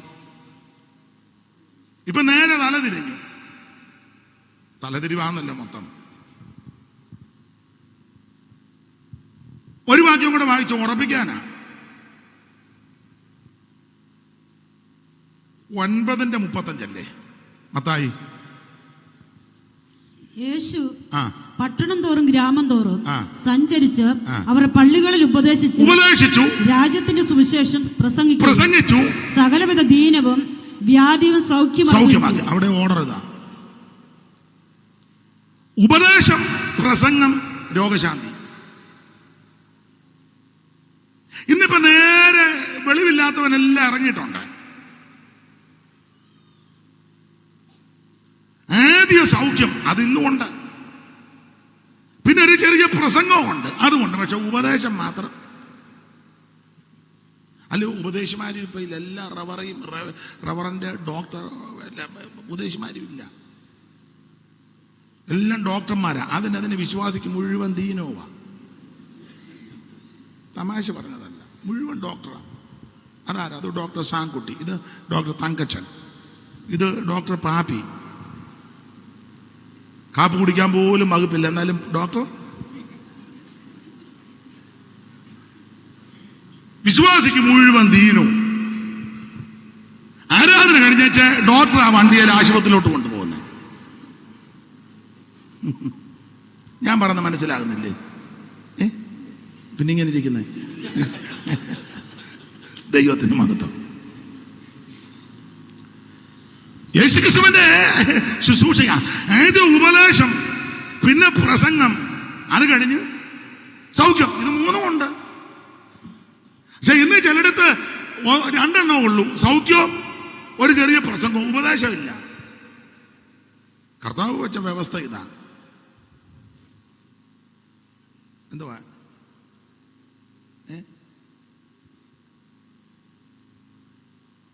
ടീച്ചിങ്, ഇംഗ്ലീഷ് ഇരിക്കട്ടെ, ടീച്ചിങ്ങും പ്രീച്ചിങ്ങും ഹീലിങ്ങും. തെറ്റിയോ?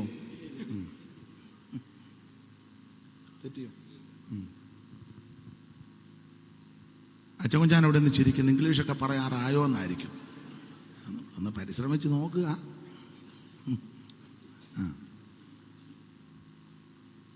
അതെ, നമ്മുടെ കർത്താവായ യേശു ക്രിസ്തു അവിടുത്തെ അടുക്ക ചെന്ന ആരെയും വെറുതെ വിട്ടിട്ടില്ലല്ലോ. ആരും വെറുതെ പോയിട്ടില്ല. വന്നവർക്കെല്ലാം വിടുതല. യഹൂദന്മാർക്കും റോമാക്കാർക്കും പട്ടാളക്കാർ അല്ലാത്തോർക്കും, യഹൂദന്മാർക്കും റോമാക്കാർക്കും പട്ടാളക്കാർ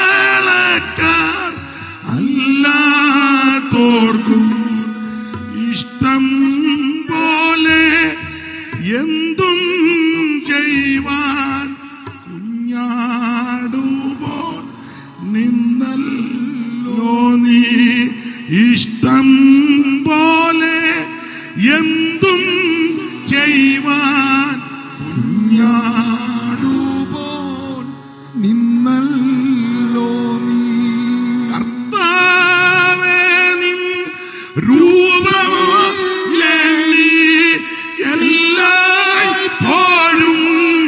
സന്തോഷമേ.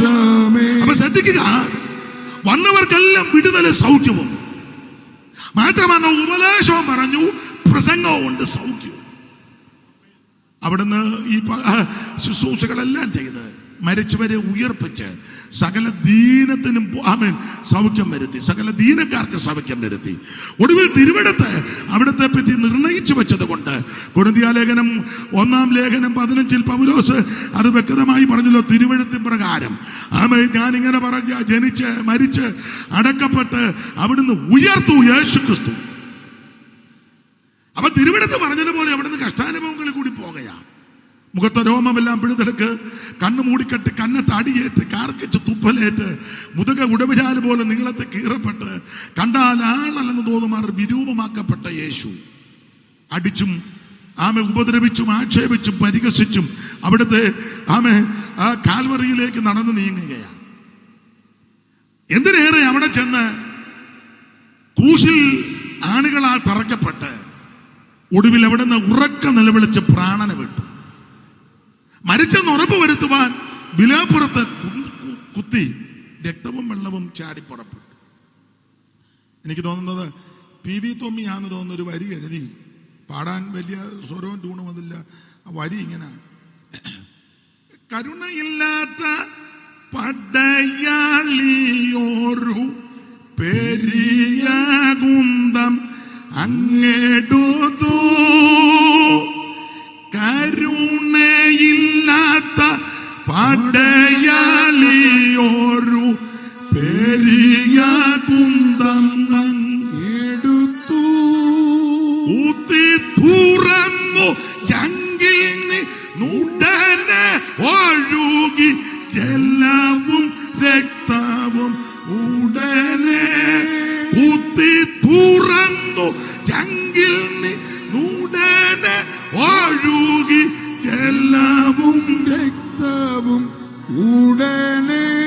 അവിടുന്ന് മരിച്ചെന്ന് ഉറപ്പ് വരുത്തുവാൻ വിലാപ്പുറത്ത് കുത്തി രക്തവും വെള്ളവും ചാടി പുറപ്പെട്ടു. രാത്രി വന്ന നിക്കോദോമോസും അരിമത്തിയിലെ യോസേപ്പും പിലാത്തോസിന്റെ അനുമാനത്തോടെ നമ്മുടെ കർത്താവിന്റെ തിരുശരീരം ക്രൂശിൽ നിന്ന് ഇറക്കി 100 റാത്തൽ സുഗന്ധക്കൂട്ടുള്ള നിർമ്മല ശീലയിൽ പൊതിഞ്ഞ് അരിമത്തിയിലെ യോസേപ്പിന്റെ ആരെയും വെക്കാത്ത ആ ക്രൂശിച്ചതിനടുത്തുള്ള തോട്ടത്തിലെ ആ പുത്തൻ കല്ലറയിൽ കൊണ്ട് ക്രിസ്തുവിനെ അടക്കി. യെശയ്യാ പ്രവാചകൻ പറഞ്ഞത് മരണത്തിലും സമ്പന്നന്മാരോടുകൂടി. മത്തായി പറഞ്ഞത് ഇന്ന് ഈ തിരുവെഴുത്തിന് നിവൃത്തിയും വന്നെന്നാണ്. അടക്കി. അയ്യോ, ത്രിവിധ ശക്തികൾ വെല്ലുവിളിക്കുക, മതശക്തിയും രാഷ്ട്രീയ ശക്തിയും പൈശാചിക ശക്തിയും. യഹൂദമത ഒന്നടങ്കം വെല്ലുവിളിക്കുക, യേശു ഉയർക്കരുത്. റോമൻ ഗവൺമെന്റും തത്തുല്യമായിട്ട് വെല്ലുവിളിക്കുക, യേശു ഉയർക്കരുത്. പൈശാചിക ശക്തികൾ ഒന്നടങ്കം വെല്ലുവിളിക്കുക, യേശു ഉയർക്കരുത്. ഇങ്ങനെയൊക്കെ വെല്ലുവിളിച്ച് ഇവര് തന്ത്രങ്ങൾ മെനയുമ്പോൾ സ്വർഗത്തിലിരിക്കുന്നവൻ ചിരിക്കുക. മഹാപുരോഹിതനാകുന്ന ആ മഹാപുരോഹിതന്മാരാകുന്ന അന്നാസും അയ്യപ്പാവും എല്ലാം ഓടി നടക്കുക. അപ്പം വേറെ ആൾക്കാർ എന്ന് പറഞ്ഞു, അയ്യോ ചതിയൻ ജീവിച്ചിരുന്ന പറഞ്ഞു ഉയർക്കുമെന്ന്, മരിച്ചാലേ അവന്റെ യജ്ഞന്മാരാണ് എല്ലാം കള്ളന്മാരുവാ. യവന്മാർ രാത്രി വന്നെങ്ങാനും അടിച്ചെടുത്തോണ്ട് പോയാൽ പിന്നെ ആദ്യത്തേലും പിന്നെ വിനയാ. അപ്പൊ പറഞ്ഞു എന്നാ പോകുമ്പടി വലിയ കല്ലുരുട്ടി കല്ലറയുടെ വാതിലോട്ട് അങ്ങ് വെച്ചു. ഭയങ്കരം കല്ല്. ഞാനിതുവരെ പോയില്ല. സാറ് പോയോ? ഇസ്രായേലി പോയോ? ഭയങ്കരം കല്ലാണ്. ആ വലിയ കല്ല് ഉരുട്ട. അപ്പൊ ഇവന്മാര് കല്ലുരുട്ടുമ്പോഴെല്ലാം സ്വർഗത്തിൽ ഇരിക്കുന്നവൻ ചിരിക്കുക. നമ്മുടെ ആൾക്കാരായിരുന്നു എന്തെല്ലാം അഭിപ്രായം പറഞ്ഞു, എടാ ആഞ്ഞുരുട്ടണം, അത് ശരിക്ക് വെക്കണം. അപ്പം അവിടെ അടഞ്ഞോന്ന് നോക്കി. പിന്നെ മറ്റവൻ പറഞ്ഞു തങ്കച്ചാച്ചിയുടെ വിടവുണ്ടെന്നാ. എന്നാലും സ്വർഗത്തിരിക്കുന്നവൻ ചിരിക്കുക, ഇവന്റെ വിടവ് കണ്ട്. ദൈവത്തിന് മഹത്വം. ചിരിക്കുക. ഉടനെ അവന്മാര് പറഞ്ഞു കല്ല് മാത്രം വെച്ചാൽ പോരാ, ഗവൺമെന്റിന്റെ മുദ്ര കൊണ്ടുവെക്കണം. അന്നേരം സ്വർഗത്തിരിക്കുന്നവൻ സ്തോത്രം. അന്നേരം പറഞ്ഞ് മുദ്ര മാത്രം പോരാ, പടയാളികളെ ഏർപ്പെടുത്തണം. ഏതാണ്ട് 100 പടയാളികൾ ആ കുന്തവും പരിചയമായിട്ട് ഇങ്ങനെ നിൽക്കുക. ഇവന്റെ എല്ലാം നിപ്പ് കണ്ട് ഫോട്ടോ ഒക്കെ എടുത്ത് വെച്ചു. ഞങ്ങളിപ്പം ലൈവിലുണ്ട്. എവിടാ? കല്ലറയുടെ സ്വർഗത്തിരിക്കുന്നവൻ ചിരിക്കുക. 3-ാമത്തെ ദിവസം സ്വർഗത്തിൽ നിന്ന് ദൂതൻ അങ്ങോട്ട് ഇറങ്ങി. ലൂക്കോസിലൊക്കെ വായിക്കുന്ന ശക്തിയും ബലവുമേറിയ ദൂതന്മാർ, ദൈവത്തിന്റെ രഥങ്ങൾ 1000 കോടി ദൂതന്മാര്. ഒരു ദൂതന്റെ ആക്കം 1,85,000 ഒറ്റയടിക്ക് തകർത്ത്. വേറെ ദൂതം ഒറ്റയടി അടിച്ചപ്പോൾ ചക്രവർത്തി കൃമിക്കരയായി. സ്തോത്രം. വേറെ ദൂതം വന്ന് വിലാപ്പുറത്തൊരടി അടിച്ച് ഇരുമ്പുവാതിലും തുറന്ന് വെളിയിലോട്ടിറക്കി വിട്ട്. ഈ ടൈപ്പ് ദൂതന്മാരായ എനിക്കും നിനക്കും പെണ്ണമേ കാവല്. അന്നേരം ഇരിക്കും അപ്പമായിരുന്ന മോങ്ങാതെ നിനക്ക് ദൈവദൂതന്മാര് കാവല. സ്തോത്രം സ്തോത്രം. ദൂതനങ്ങോട്ട് സമയത്തിറങ്ങി അടിച്ച് കല്ലടിച്ച് മാറ്റി വെച്ച നിന്റെ മണ്ട കയറിയിരിക്കുക. സ്വർഗത്തിരിക്കുന്നവൻ ചിരിക്കുന്നെന്ന്. ഈ കല്ലൊന്നും നിന്നെ തടഞ്ഞു വെക്കാനൊക്കത്തില്ല. ഈ മുദ്രയൊന്നും നിന്നെ തടഞ്ഞു വെക്കാനൊക്കത്തില്ല. ഈ പടയാളികളൊന്നും നിന്നെ തടഞ്ഞു വെക്കത്തില്ല. തിരുവെടുത്ത് പറഞ്ഞതുപോലെ അവിടുന്ന് ഉയർത്തു. കല്ലറ തുറന്നവൻ വൈരിയെ തകർത്തു. കല്ലറ തുറന്നവൻ വൈരിയെ തകർത്തു. വല്ലഭനായവനെ വല്ലഭനായവനെ ശ്രീയേശുവേ വന്ദനം ചെയ്തിടും. ഓ നിരന്തരം വന്ദനം ചെയ്തിടുവിൻ. ശ്രീയേശുവേ വന്ദനം ചെയ്തിടുവിൻ. രാജിതമകചടും മാമനു സുതനേ, രാജിതമകസഴും മാമനു സുതനേ, രാജസമ്മാനിതനേ, രാജസമ്മാനിതനേ, ശ്രീയേശുവേ വന്ദനം ചെയ്തിടുവിൻ. നിരന്തരം വന്ദനം ചെയ്തിടുവിൻ. ശ്രീയേശുവേ വന്ദനം ചെയ്തിടുവിൻ. കരമുയർത്തി കർത്താവിന് മഹത്വം കൊടുക്കുക. സ്വർഗത്തിലിരിക്കണവൻ ചിരിക്കുക. ഇന്ന് രാത്രി കൂടപ്പെട്ട ദൈവമക്കളോട് പറയാം, നിനക്കെതിരെ കല്ലുരുട്ടി വെച്ചെന്ന് വരാം, നിരവധി മുദ്ര കൊണ്ടുവച്ചെന്ന് വരാം, എനിക്കും നിനക്കുമെതിരെ അവൻ പടയാളികളെ ഏർപ്പെടുത്തിയെന്ന് വരാം. നീ ചഞ്ചലിക്കരുത്, നിരാശപ്പെട്ടു പോകരുത്, തളർന്നു പോകരുത്. ഇതൊക്കെ കാണുമ്പോൾ സ്വർഗത്തിരിക്കുന്നവൻ ചിരിക്കുക. നിന്നെ ഉയർത്തുന്ന ഒരു ദൈവമുണ്ട്. തക്ക സമയത്ത് അവൻ നിന്നെ ഉയർത്തേണ്ടതിന് അവന്റെ ബലമുള്ള ഭുജത്തിന്റെ കീഴിൽ നീ താണിരിക്ക.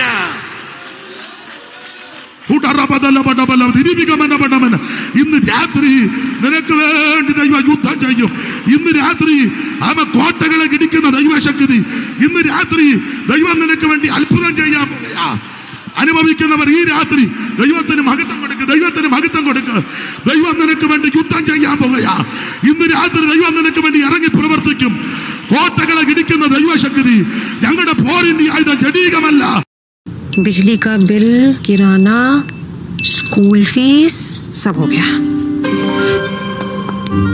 बन गया बजट? हाँ, 5,000 बच गए. तो नई साड़ी ले ले ना. पिछले महीने तो ली थी. एक और नहीं. पहले बजट बनाओ, फिर छोटी छोटी बचत को बैंक में सेव करो और पैसों को बढ़ते देखो. बढ़ी गई. जाओ भाई. आरबीआई कहता है वित्तीय समझदारी समृद्ध नारी. മഹത്വം ദൈവത്തിന് മഹത്വം, ദൈവത്തിന് മഹത്വം, ദൈവത്തിന് മഹത്വം, ദൈവത്തിന് മഹത്വം, ദൈവത്തിന് മഹത്വം, ദൈവത്തിന് മഹത്വം, ദൈവത്തിന് മഹത്വം. ഇന്ന് രാത്രി അവരുടെ കെട്ടുകളെ പൊട്ടിക്കും. അവരുടെ കെട്ടുകളെ പൊട്ടിക്കും. കയറുകളെ അറക്കും. ദൈവസഭയ്ക്കെതിരെ, ദേശത്തിനെതിരെ, ആത്മാക്കളുടെ വിടുതലിനെതിരെ, കുടുംബങ്ങളുടെ ഉന്നമനത്തിനെതിരെ തടഞ്ഞു നിൽക്കുന്ന പോരുകളെ ദേശാധിപതികളുടെ ശക്തികൾ ഇന്ന് രാത്രി അടിയട്ടെ. വടക്കിനോട് തരികാന്ന് തെക്കിനോട് തടുത്തു വെക്കണ അരുളി ചെയ്ത ദൈവത്തിന്റെ ശക്തി ദേശത്തിന്റെ പള്ളക്കാട് ഇന്ന് രാത്രി ഇളകട്ടെ. കെട്ടുകൾ പൊട്ടട്ടെ. അന്ധകാരത്തിന്റെ കോട്ടകൾ അടിയട്ടെ. ഇന്ന് രാത്രി വിടുതൽ. ആരാമാന ചൂട രഗാദന അന്തലെ റിബടബല ബടബല ദിരിബിക ബടബടബല ദിരിബിക ബലബല. ദൈവത്തിന് മഹത്വം, ദൈവത്തിന് മഹത്വം, ദൈവത്തിന് മഹത്വം, ദൈവത്തിന് മഹത്വം. ആരും മൗനമായിരിക്കരുത്. ഇന്ന് രാത്രി മുണ്ടത്താനം ദേശം വിടിവിക്കപ്പെടട്ടെ. ഓ വെള്ളാവൂര് മുണ്ടത്താനം ഒക്കെ വിടിവിക്കപ്പെടട്ടെ. ദൈവ പ്രവർത്തി ഇന്ന് രാത്രി, ഈ രാത്രി വെളിപ്പെടട്ടെന്ന്. യേശുവിന്റെ നാമത്തിൽ, യേശുവിന്റെ നാമത്തിൽ, യേശുവിന്റെ നാമത്തിൽ, യേശുവിന്റെ നാമത്തിൽ ഓ അവരുടെ കെട്ടുകളെ പൊട്ടിക്കണം. അനുഭവിക്കുന്നവരിന്ന് രാത്രി ദൈവത്തിന് മഹത്വം കൊടുക്ക്, ദൈവത്തിന് മഹത്വം കൊടുക്ക്, ദൈവത്തിന് മഹത്വം, ദൈവത്തിന് മഹത്വം, ദൈവത്തിന് മഹത്വം, ദൈവത്തിന് മഹത്വം, ദൈവത്തിന് മഹത്വം, ദൈവത്തിന് മഹത്വം, ദൈവത്തിന് മഹത്വം, ദൈവത്തിന് മഹത്വം, ദൈവത്തിന് മഹത്വം, ദൈവത്തിന് മഹത്വം, ദൈവത്തിന് മഹത്വം, ദൈവത്തിന് മഹത്വം, ദൈവത്തിന് മഹത്വം. പരിശുദ്ധാത്മാവിന്റെ പകർച്ച ഈ രാത്രി രോഗശാന്തി നടക്കട്ടെ, പൂരങ്ങൾ വിട്ടുമാറട്ടെ, ജനം ഇന്ന് രാത്രി വിടുതൽ പ്രാപിക്കട്ടെ. വിശ്വസിക്കുന്നവരാൽ ഈ അടയാളങ്ങൾ നടക്കും. നാമത്തിൽ ഭൂതങ്ങളെ പുറത്താക്കും, രോഗികളെ സൗഖ്യമാക്കും. മരണകരമായത് കുടിച്ചാലും കടിച്ചാലും നിനക്ക് ഹാനി വരുകയല്ല. ഓ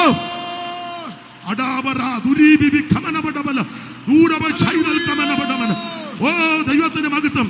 സ്വർഗത്തിലേക്ക് ചിരിക്കുന്നു. ഇന്ന് രാത്രി നിനക്ക് വേണ്ടി ദൈവം യുദ്ധം ചെയ്യും, നിനക്ക് വേണ്ടി പ്രവർത്തിക്കും. ഹല്ലേലൂയ. ഓ ദൈവത്തിന് മഹത്വം, ദൈവത്തിന് മഹത്വം, ദൈവത്തിന് മഹത്വം, ദൈവത്തിന് മഹത്വം, ദൈവത്തിന് മഹത്വം, ദൈവത്തിന് മഹത്വം, ദൈവത്തിന് മഹത്വം, ദൈവത്തിന് മഹത്വം.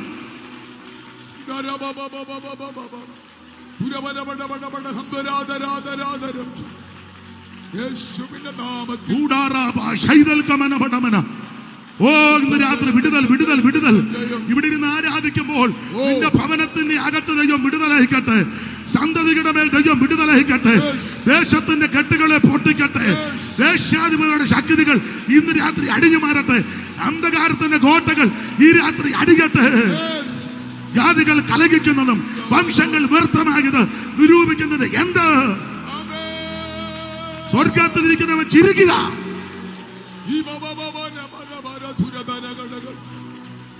ദൈവത്തിന് മഹത്വം, ദൈവത്തിന് മഹത്വം.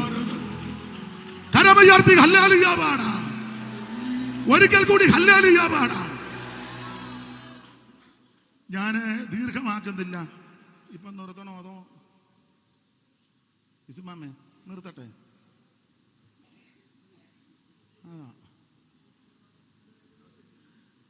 ദൈവം അനുവദിച്ചാല്, കർത്താവ് വരാൻ താമസിച്ചാല്, ഇനിയും എന്നെ വിളിക്കുന്നുണ്ടെങ്കിൽ നമുക്ക് അടുത്ത കൊല്ലം കൂടാം.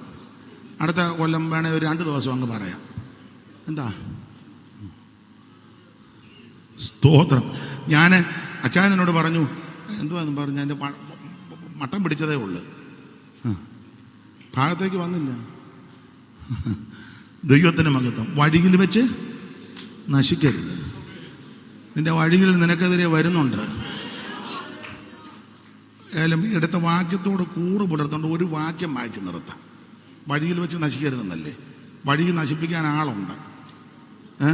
ഒരു വാക്യം ഒന്ന് വായിച്ചു. അറിവുള്ള വാക്യമാണ്. ഉൽപ്പത്തി 31:22 അറിവുള്ള വാക്യമാണ്. ഒന്ന് വായിച്ചേരാം മാമേ, മിനിമാമേ പൈര് കണ്ടാ താഴെ കണ്ണിക തുടങ്ങുന്നിടത്ത്. യാക്കോബ് ഓടിപ്പോയെന്ന് ലാബാന് 3-ാം ദിവസം അറിവ് കിട്ടി. യാക്കോബ് ഓടിപ്പോയെന്ന് ലാബാന് 3-ാം ദിവസം അറിവ് കിട്ടി. ഉടനെ അവൻ തന്റെ സഹോദരന്മാരെ കൂട്ടിക്കൊണ്ട് 7 ദിവസം 7 ദിവസത്തെ വഴി അവനെ പിന്തുടർന്നു. 7 ദിവസത്തെ വഴിയിൽ വെച്ച് നശിക്കരുതെന്ന അങ്ങേർക്ക് വരുന്ന പെത്തപ്പാട്. 7 ദിവസത്തെ വഴിയിൽ ലാബാന്റെ ശക്തിയുണ്ട്. നിന്റെ പുറകെ വരും. അവിടെ ലാബാൻ പുറകെ വന്നത് തന്തപ്പടിയുടെ ബിംബം തള്ളച്ചിയുടെ കയ്യില, റേച്ചലാൻഡിയുടെ കയ്യിൽ. അമ്മയുടെ പേരൊക്കെ നല്ല പേരാണ്, റേച്ചൽ ജേക്കബ്. പേരൊക്കെ കേട്ടാൽ നല്ല പിള്ളേരുടെ ഭാഷ കിടിലം പേരാ. കൈക്കകത്ത് മുഴുവൻ ലാഭം പുറകെ വരിക. ഞാൻ വിസ്തരിക്കുന്നില്ല. കർത്താവ് ചെയ്തില്ല. അടുത്ത പ്രാവശ്യം എന്തോ അമ്മ വേണ്ട പറഞ്ഞ് വിസ്തരിക്കണമെന്നാണോ വിസ്തരിക്കേണ്ടെന്നാണോ വേറെ വിഷയമാണ്. ആയിക്കോട്ടെ, ഒക്കുന്നെങ്കിൽ പിന്നീട് ഒരു കാര്യം പറഞ്ഞ് നിർത്താം. 7 ദിവസത്തെ വഴി യാക്കോബിന്റെ പുറകെ വരിക. പക്ഷെ ഗിലെയാദ് പർവ്വതത്തിന്റെ അടുത്തെത്തിയപ്പോൾ ദൈവം ലാബാനെ അങ്ങ് തടഞ്ഞു. അവിടെ ഒരു പദമുണ്ട്, ഒപ്പമൊക്കെ എത്തും, പക്ഷെ നിന്നെ തൊടാൻ ദൈവം അനുവദിക്കുകയാണ്. ഒപ്പം എത്തി നിന്നെ പിടിക്കുമെന്നൊക്കെ തോന്നും, പക്ഷേ നിന്നെ തൊടാൻ ദൈവം അനുവദിക്കത്തില്ല. യാക്കോബ് എന്റെ ദൈവം ലാബാനോട് പറഞ്ഞു, പിന്നെ നീ ഗുണവും ചെയ്യണ്ട ദോഷമൊന്നും ചെയ്യണ്ട. അവൻ സ്തോത്രം. യാക്കോബിൽ തിന്മ കാണാനില്ല, ഇസ്രായേലിൽ കഷ്ടത ദർശിപ്പാനുമില്ല. അവന്റെ ദൈവമായ യഹോവ അവന്റെ കൂടെയുണ്ട്. രാജകോലാഹലം അവരുടെ നടുവിലുണ്ട്. ആ വിചാരം യാക്കോബിന് പറ്റത്തില്ല. നിന്റെ ഒരു ദോഷവും നടക്കത്തില്ല. ഇന്ന് രാത്രി നിന്നെ ചുറ്റി പരിപാലിക്കുന്ന ദൈവമുണ്ട്. വഴിയിൽ നീ നശിച്ചു പോകാൻ ലാബാൻ വരുമ്പോൾ ദൈവം അവനെ തടുക്കും. ഇന്ന് രാത്രി നിനക്ക് വേണ്ടി ദൈവം ഇറങ്ങാൻ പോവാ. കരമുയർത്തി ദൈവത്തെ സ്തുതിക്കുക. ഒക്കുകയാണെങ്കിൽ നമുക്ക് പിന്നീട് എന്തെങ്കിലും ബാക്കി നടത്തിപ്പൊക്കെ ഉണ്ടായി ചിന്തിക്കാം. ദൈവത്തിന് മകത്തെ എന്നെ ശുശ്രൂഷയ്ക്ക് ക്ഷണിച്ച ബഹുമാന്യ കർത്തദാസിക്കും കൂടെ പ്രവർത്തിക്കുന്ന സഹോദരിമാർക്കും എല്ലാ ദൈവദാസന്മാർക്കും അച്ചായനും എല്ലാവർക്കും നന്ദി. ഇതുവരെ എന്നെ കേട്ടിരുന്ന ദൈവകുഞ്ഞുങ്ങൾക്കും ഒത്തിരി പേരവിടെ ദൈവദാസന്മാരുണ്ട്, നിങ്ങൾക്കെല്ലാം നന്ദി. പിന്നെ എപ്പോഴും പറഞ്ഞേ ഒക്കുള്ളൂ, ഞാൻ ഇതുവരെ നിൽക്കുന്നത് ദൈവത്തിൻ്റെ മഹാകൃപ കൊണ്ടും അനേക ദൈവമക്കളുടെ പ്രാർത്ഥന കൊണ്ടാണ്. ഇനി നിങ്ങളുടെയൊക്കെ പ്രാർത്ഥന ആവശ്യമാണ്. ഓർക്കുമ്പോൾ അമ്മയെ പ്രാർത്ഥിക്കണേ. അമ്മ നന്നായിട്ട് തുള്ളുകയും ചാടുകയും ചെയ്യുന്നവരെ അമ്മ പ്രാർത്ഥിക്കണം. സ്തോത്രം. നന്നായി പ്രാർത്ഥിക്കണേ. എല്ലാവരും പ്രാർത്ഥിക്കണേ എനിക്ക് വേണ്ടി. ദൈവത്തെ നിങ്ങളുടെ പ്രാർത്ഥനയെ അപേക്ഷിക്കുക. കരമുയർത്തി ദൈവത്തെ സ്തുതിച്ചാട്ടെ.